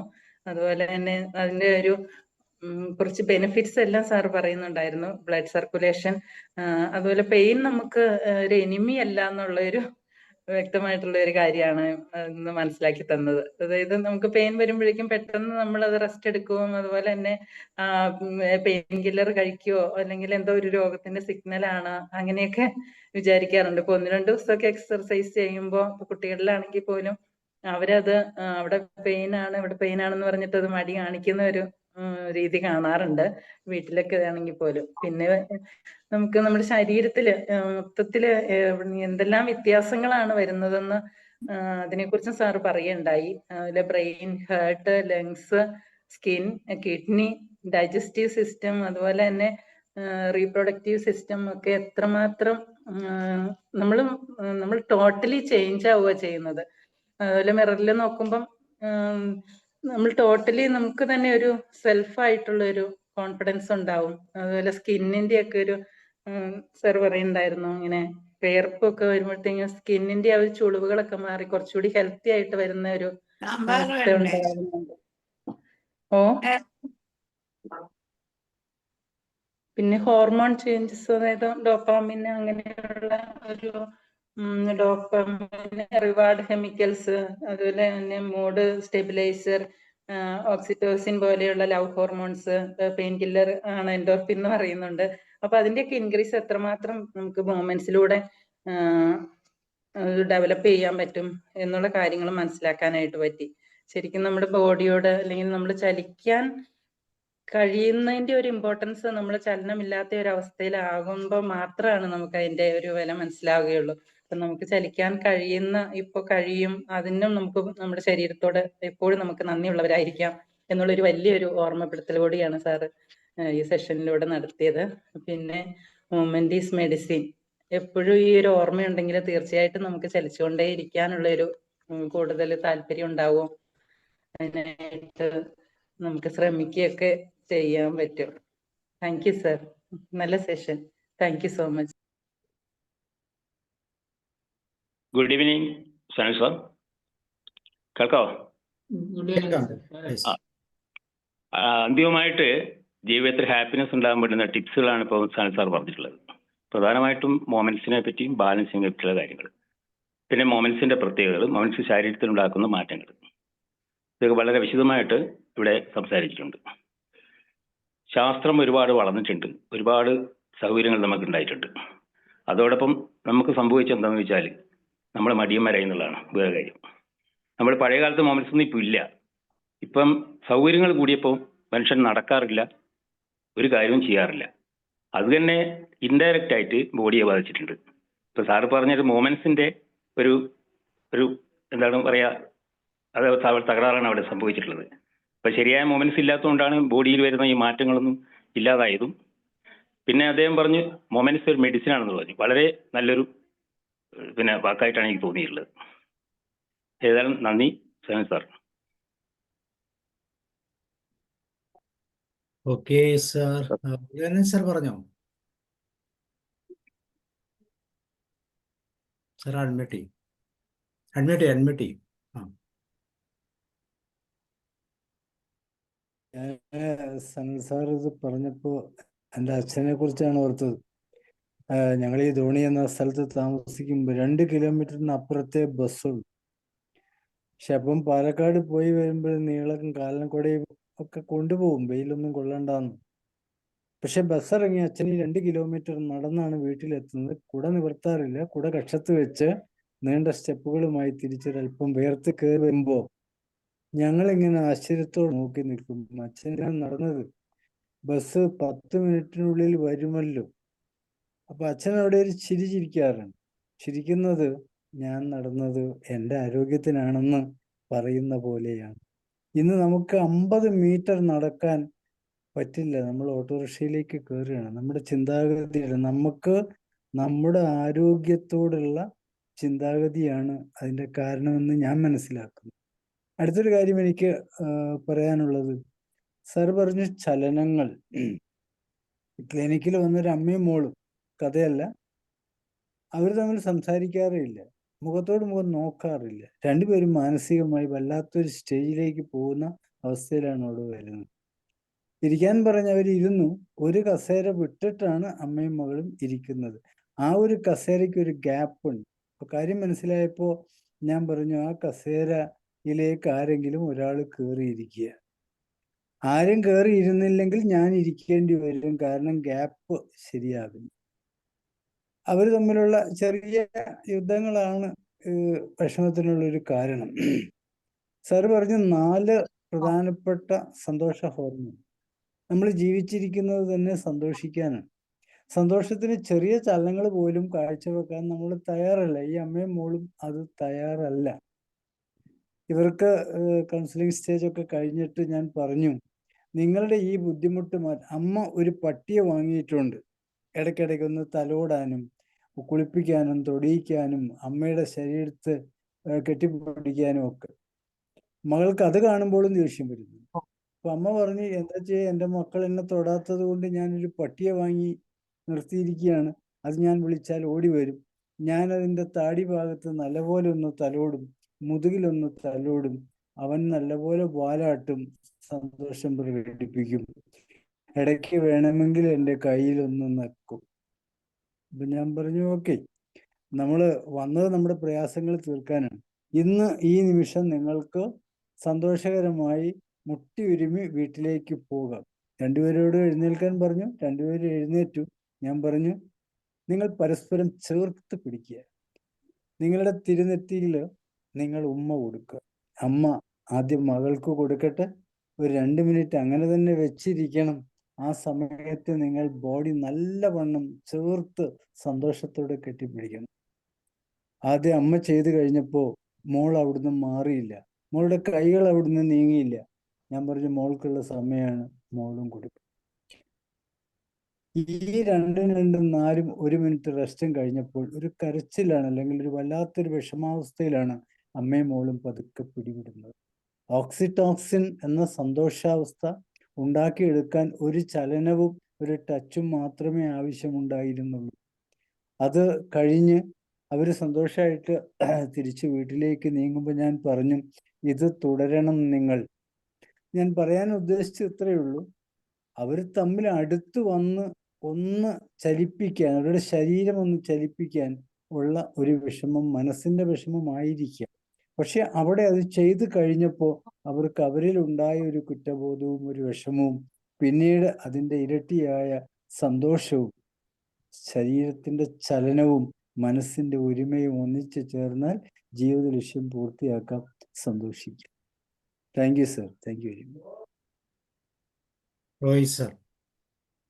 സാറേ, ഈ ഡോക്ടർമാരൊക്കെ പല പേഷ്യന്റിനോട് പറഞ്ഞു നടക്കണം, അരമണിക്കൂറെങ്കിലും നടക്കണം എന്നൊക്കെ പറയുന്ന ഒരു സ്ഥിരം പല്ലവിയായിട്ട് പോയി. പക്ഷെ അത് എന്താണ് ഇങ്ങനെ നടക്കണം എന്ന് പറയണതിന്റെ കാരണം എന്ന് വ്യക്തമായി മനസ്സിലാക്കാൻ സാറിന്റെ ഇന്നത്തെ ക്ലാസ്, ഇത് കഴിഞ്ഞതും ഇന്നത്തെ ക്ലാസ്സുമായിട്ട് മനസ്സിലാക്കി. സാർ കഴിഞ്ഞ ക്ലാസ്സിൽ പറഞ്ഞിരുന്നു, അതായത് physical, emotional and mental change വരുത്തുന്നതിന് ഒത്തിരി ഉപകരിക്കുന്നതാണ് ഈ മൂവ്മെന്റ്.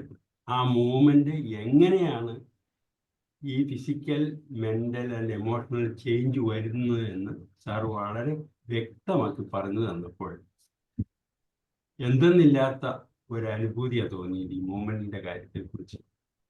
സാർ തന്നെ പറഞ്ഞല്ലോ, ജനിച്ച കുട്ടി തൻ്റെ പരിസരം വീക്ഷിക്കാൻ വേണ്ടിയിട്ട് തുടങ്ങുന്ന മൂവ്മെന്റ് അത് അവൻ്റെ ബ്രെയിൻ ഡെവലപ്പ് ചെയ്യുന്നു എന്ന് പറഞ്ഞത് മുതൽ അവിടെ മുതൽ അത് എന്തെല്ലാം സൈസാണ് മൂവ്മെന്റ് എന്ന് പറഞ്ഞു.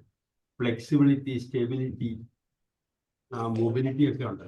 അതൊക്കെ അത് തിരിച്ചറിയാൻ നമുക്ക് ഒത്തിരി ഉദയം. അങ്ങനെ വളരെ സിമ്പിളായിട്ട് ഇങ്ങനെ ഒരു കാര്യം പറഞ്ഞു തന്ന അനിൽ സാറിന് ഒത്തിരി അഭിനന്ദനം. Thank you sir. Thank U.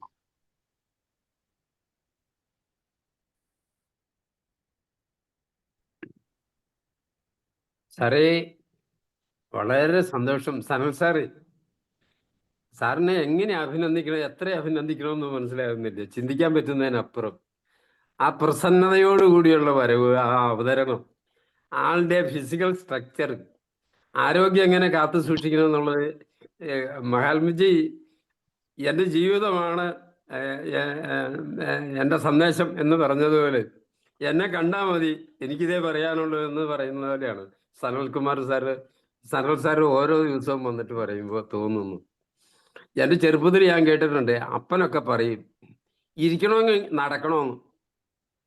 ഇരിക്കണമെങ്കിൽ നടക്കണമെന്ന് പറഞ്ഞാൽ അതെങ്ങനെയാ അത് ഇരിക്കുമ്പോൾ നടക്കൂലല്ലോ, അല്ലെങ്കിൽ നടക്കുമ്പോൾ ഇരിക്കാൻ പറ്റൂല. പക്ഷെ ഇതിൽ ജീവിച്ചിരിക്കണമെങ്കിൽ നടക്കണമെന്നാ അവരുദ്ദേശിച്ച് പറഞ്ഞത്. ഇരിക്കണമെങ്കിൽ നടക്കണം എന്ന്. അതെത്ര അന്വർത്ഥമാണ് അക്കാലത്ത്, എത്രയോ വർഷങ്ങൾ മുമ്പേ കേട്ടപ്പോൾ. അന്നൊന്നും അതിന് ഒരു വിലയും തോന്നിയില്ല. ഇപ്പൊ അത് എത്ര ശാസ്ത്രീയമാണ്, എത്ര ശരിയാണ്, എത്ര പ്രായോഗികമാണ്. ഒരു ചെലവുമില്ലാതെ നമുക്ക് നേടാം. തീർച്ചയായിട്ടും സാറേ, ഇതൊക്കെ കണ്ണു തുറപ്പിക്കുന്ന ഈ സമൂഹത്തിന് കൊടുക്കേണ്ട വലിയ സന്ദേശം. Thank you so much. Thank you sir. Thank U.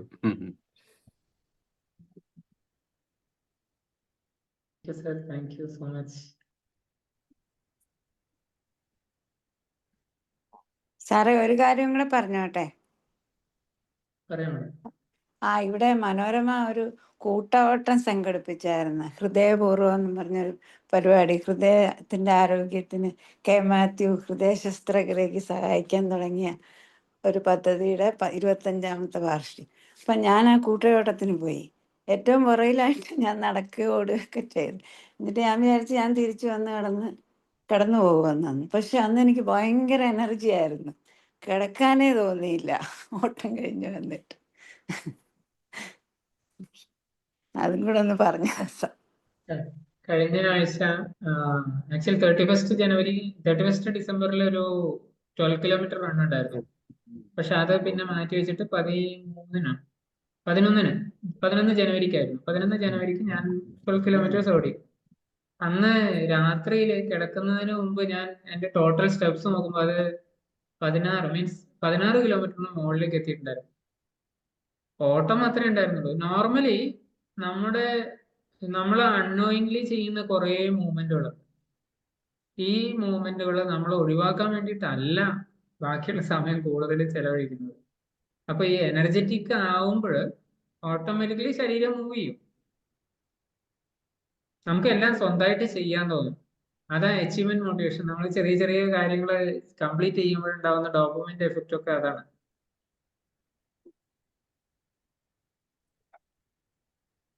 Yes, George sir പറഞ്ഞോ. ഓക്കെ, വേറെ ഇനി ആരെങ്കിലും? സാർ നമസ്കാരം. യെസ്, ജിനേഷ് പറയും. ഞാൻ ജിനേഷ് മാഷാണ്. പിന്നെ നല്ല ക്ലാസ് ആയിരുന്നു കേട്ടോ സാറിൻ്റെ ക്ലാസ്. പിന്നെ മോർണിംഗിൽ ഞാൻ പൊതുവേ നടക്കാറില്ല.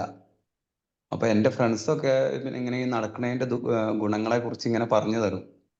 പിന്നെ നടക്കണം എന്നുള്ള കാര്യം. ഞാൻ വീട്ടിൽ നിന്ന് ഈ അരമണിക്കൂർ എക്സസൈസ് ചെയ്യുക എന്നല്ലാതെ നടത്തം വളരെ കുറവാണ്.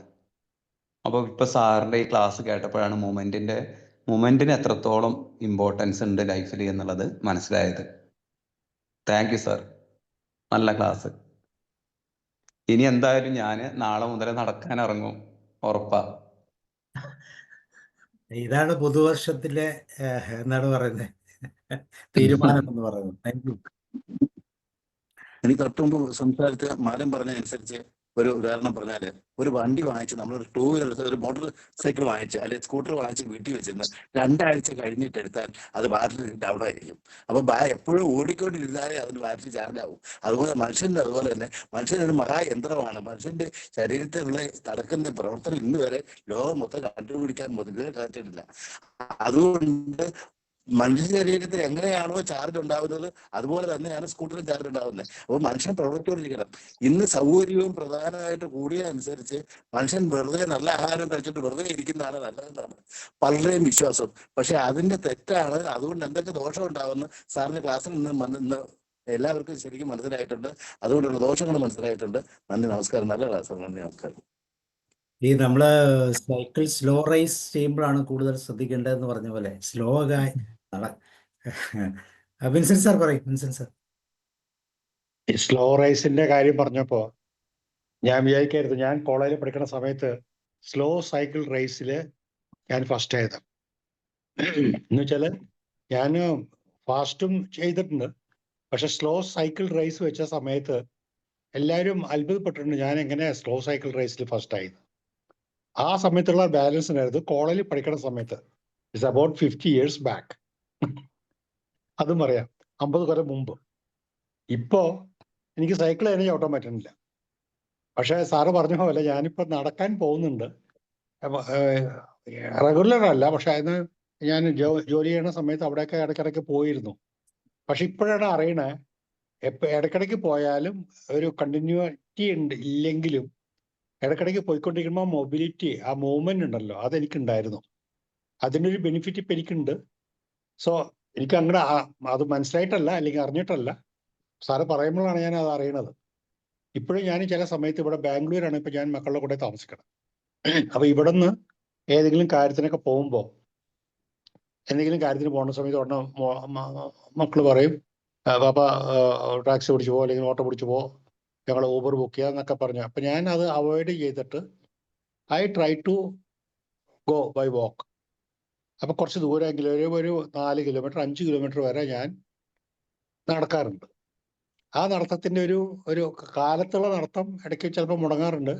എങ്കിലും അതിനുശേഷം ഞാനൊരു 10 മണിക്ക് ശേഷം, ഇവിടുത്തെ വെയിലിന് വലിയ കാഠിന്യമില്ല, അതുകൊണ്ട് ഞാൻ വീണ്ടും ഒരു ദിവസം അറ്റ്ലീസ്റ്റ് ഒരു 5 to 6 kilometers ഞാൻ നടക്കും. അപ്പൊ അതിന് ബെനിഫിറ്റ് ഉണ്ട്. അത് പറഞ്ഞേ തീരൂ, അതിന് ബെനിഫിറ്റ് ഉണ്ട്. വേറെ എനിക്ക് കുറച്ചൊക്കെ എക്സസൈസ് ഒക്കെ ചെയ്യണം എന്നൊക്കെയുള്ള ആഗ്രഹം ഉണ്ടെങ്കിലും അത് ചെയ്യണില്ല. കാരണം അതിന് കുറച്ച് വേറെ പരിമിതികളുണ്ട്. കാരണം എനിക്ക് ഈ നടുവേദനയുണ്ട്, അങ്ങനെയുള്ള കാര്യങ്ങളൊക്കെ ഉള്ളത് കൊണ്ട് ഇങ്ങനെ കൂടുതൽ എക്സസൈസ് ചെയ്യാനോ അങ്ങനെയുള്ള കാര്യങ്ങൾ ഒന്നും പറ്റില്ല. ബട്ട് ഞാൻ വിചാരിക്കുന്നത് ഞാൻ ഫിറ്റാണ്. എന്നെ കാണുന്ന സമയത്ത് ആൾക്കാർ പറയും. ഇപ്പൊ ഞാൻ ഈ ഇടയ്ക്ക് നാട്ടിൽ പോയിരുന്നു, ഇപ്പൊ നിന്ന് വന്നേ ഉള്ളൂ. അപ്പൊ എൻ്റെ 1-2 ഫ്രണ്ട്സും 1-2 റിലേറ്റീവ്സും കണ്ടു പറഞ്ഞു, അയ്യോ ഭയങ്കര ക്ഷീണിച്ചിരിക്കണല്ലോ, വല്ലാണ്ടായിരിക്കണോ എന്നൊക്കെ പറഞ്ഞു. അപ്പൊ എനിക്ക് അത് കേൾക്കുമ്പോൾ ചെയ്യാം. പക്ഷെ എനിക്ക് ഒരു പ്രശ്നമില്ല, എനിക്ക് ഫിറ്റാണ്, ഞാൻ ഫിറ്റാണ്. ഫിറ്റാന്ന് പറഞ്ഞ സമയത്ത് എൻ്റെ ചില റിലേറ്റീവ്സ് പറയും ഫിറ്റാണ്, അവൻ എപ്പോഴും ഫിറ്റാന്ന് പറയും. അത് വേറെ ഫിറ്റ്. ഞാൻ ഫിറ്റാണ് എപ്പോഴും, എനിക്കതിന് കുഴപ്പമൊന്നുമില്ല. എനിവേ സാറേ, ഇത് ഈ ഇടയ്ക്കിടയ്ക്ക് തരുമ്പോഴല്ല സാറിന്റെ ഈ ഇൻപുട്സ്, സത്യം പറഞ്ഞാല് ജോർജ് സാറ് പറഞ്ഞാണ് ശരി. അത് കേൾക്കുമ്പോഴുള്ള ഒരു സന്തോഷവും, അത് കേൾക്കുമ്പോഴുള്ള നമുക്ക് നമ്മുടെ സ്വന്തം ഒരു റിവ്യൂ ചെയ്യണ്ടല്ലോ നമ്മുടെ സ്വയം, അത് നമുക്ക് എല്ലാവർക്കും വളരെ വളരെ വളരെ പ്രയോജനം ചെയ്യുന്ന ഒരു കാര്യമാണ്. Thank you sir, thank you very much. Thank you sir. Okay, വേറെ ആർക്കെങ്കിലും സംസാരിക്കാനുണ്ടോ? എന്തെങ്കിലും അവരുടെ മൂവ്മെന്റ്സിന്റെ പ്രത്യേകതകളെ കുറിച്ചും അത് ശരീരത്തിലേക്ക് തരുന്ന പ്രയോജനങ്ങളെ കുറിച്ചും ആർക്കെങ്കിലും ഷെയർ ചെയ്യാനുണ്ടോ? സാറേ, ഒരു ഡൗട്ടോടെ, പ്രായമാകുമ്പോൾ ഈ സൈക്ലിങ് അനുവദനീയമാണോ, നല്ലതാണോ? റിസ്ക് റിസ്ക് സൈക്കിൾ ഓടിക്കാൻ പഠിച്ചവരാണെങ്കിൽ വീണിട്ട് റിസ്ക് ഉണ്ടാവില്ല. കണ്ണ് കാണുന്നവരാണെങ്കിൽ ബാലൻസിങ് കറക്റ്റ് ആണെങ്കിൽ ഒരു ബുദ്ധിമുട്ടും ഉണ്ടാവില്ല. പിന്നെ ആ ചിന്തിക്കാനുള്ളത് മുട്ടുമായിട്ട് ബന്ധപ്പെട്ടിട്ടുള്ള പ്രശ്നങ്ങളുണ്ടോ. മുട്ടിന് അല്ല ഷോൾഡറിന് നടപ്പിന് തുല്യമാകുമോ? അതിനെ പോലെയുള്ള ഗുണം ചെയ്യും. നടപ്പിനേക്കാൾ ബെറ്റർ ആണ്, പക്ഷെ കൂടുതൽ ദൂരം പോകണം. നടക്കുന്നത് 3 കിലോമീറ്റർ നടക്കുന്നുണ്ടെങ്കിൽ സൈക്ലിംഗ് 3 കിലോമീറ്റർ പോരാ ആ ഗുണം കിട്ടാൻ. പക്ഷെ സൈക്ലിങ്ങിൽ നമ്മുടെ ശരീരം ഒരുപാട് ഭാഗങ്ങൾ അനങ്ങും. നടക്കുന്നതിൽ ശരിക്കും പറഞ്ഞു കഴിഞ്ഞാൽ കാല് അല്ലെങ്കിൽ ലോവർ ബോഡിയാണ് നമ്മൾ കുറച്ചെങ്കിലും ശ്രദ്ധിക്കുന്നതെങ്കിൽ അതിന് അതിന്റെ ഒരു ഷോർട്ട് വീഡിയോ ഞാൻ അടുത്ത് തന്നെ ഇടുന്നുണ്ടാവും. നടത്തം ബെനിഫിഷ്യൽ ആക്കാൻ വേണ്ടിയിട്ട് നമുക്ക് വേണമെങ്കിൽ പലതരത്തിലുള്ള കാര്യങ്ങൾ ഇൻക്ലൂഡ് ചെയ്യാം അതിന്റെ കൂടെ. നമ്മുടെ അപ്പർ ബോഡി മൂവ്മെന്റ്സ് കൊണ്ടുവന്നിട്ട് കൈ അനക്കുക, അല്ലെങ്കിൽ നമ്മൾ എന്തെങ്കിലും വെയിറ്റ് എടുത്ത് നടക്കുക, ചെറിയ ചെറിയ കാര്യങ്ങൾ അതിന്റെ കൂടെ അഡീഷണൽ, അല്ലെങ്കിൽ സ്പീഡ് വാരി ചെയ്യുക. ഇതൊക്കെ നമ്മൾ ചെയ്യണം. പക്ഷെ സൈക്ലിങ്ങിന് ഇതൊന്നും ചെയ്തില്ലെങ്കിലും നമ്മുടെ ശരീരം ഫുൾ അനങ്ങും.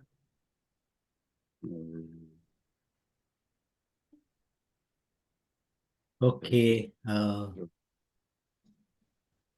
മോഹൻദാസ് സാറും എന്തോ അനക്കുന്നുണ്ട്.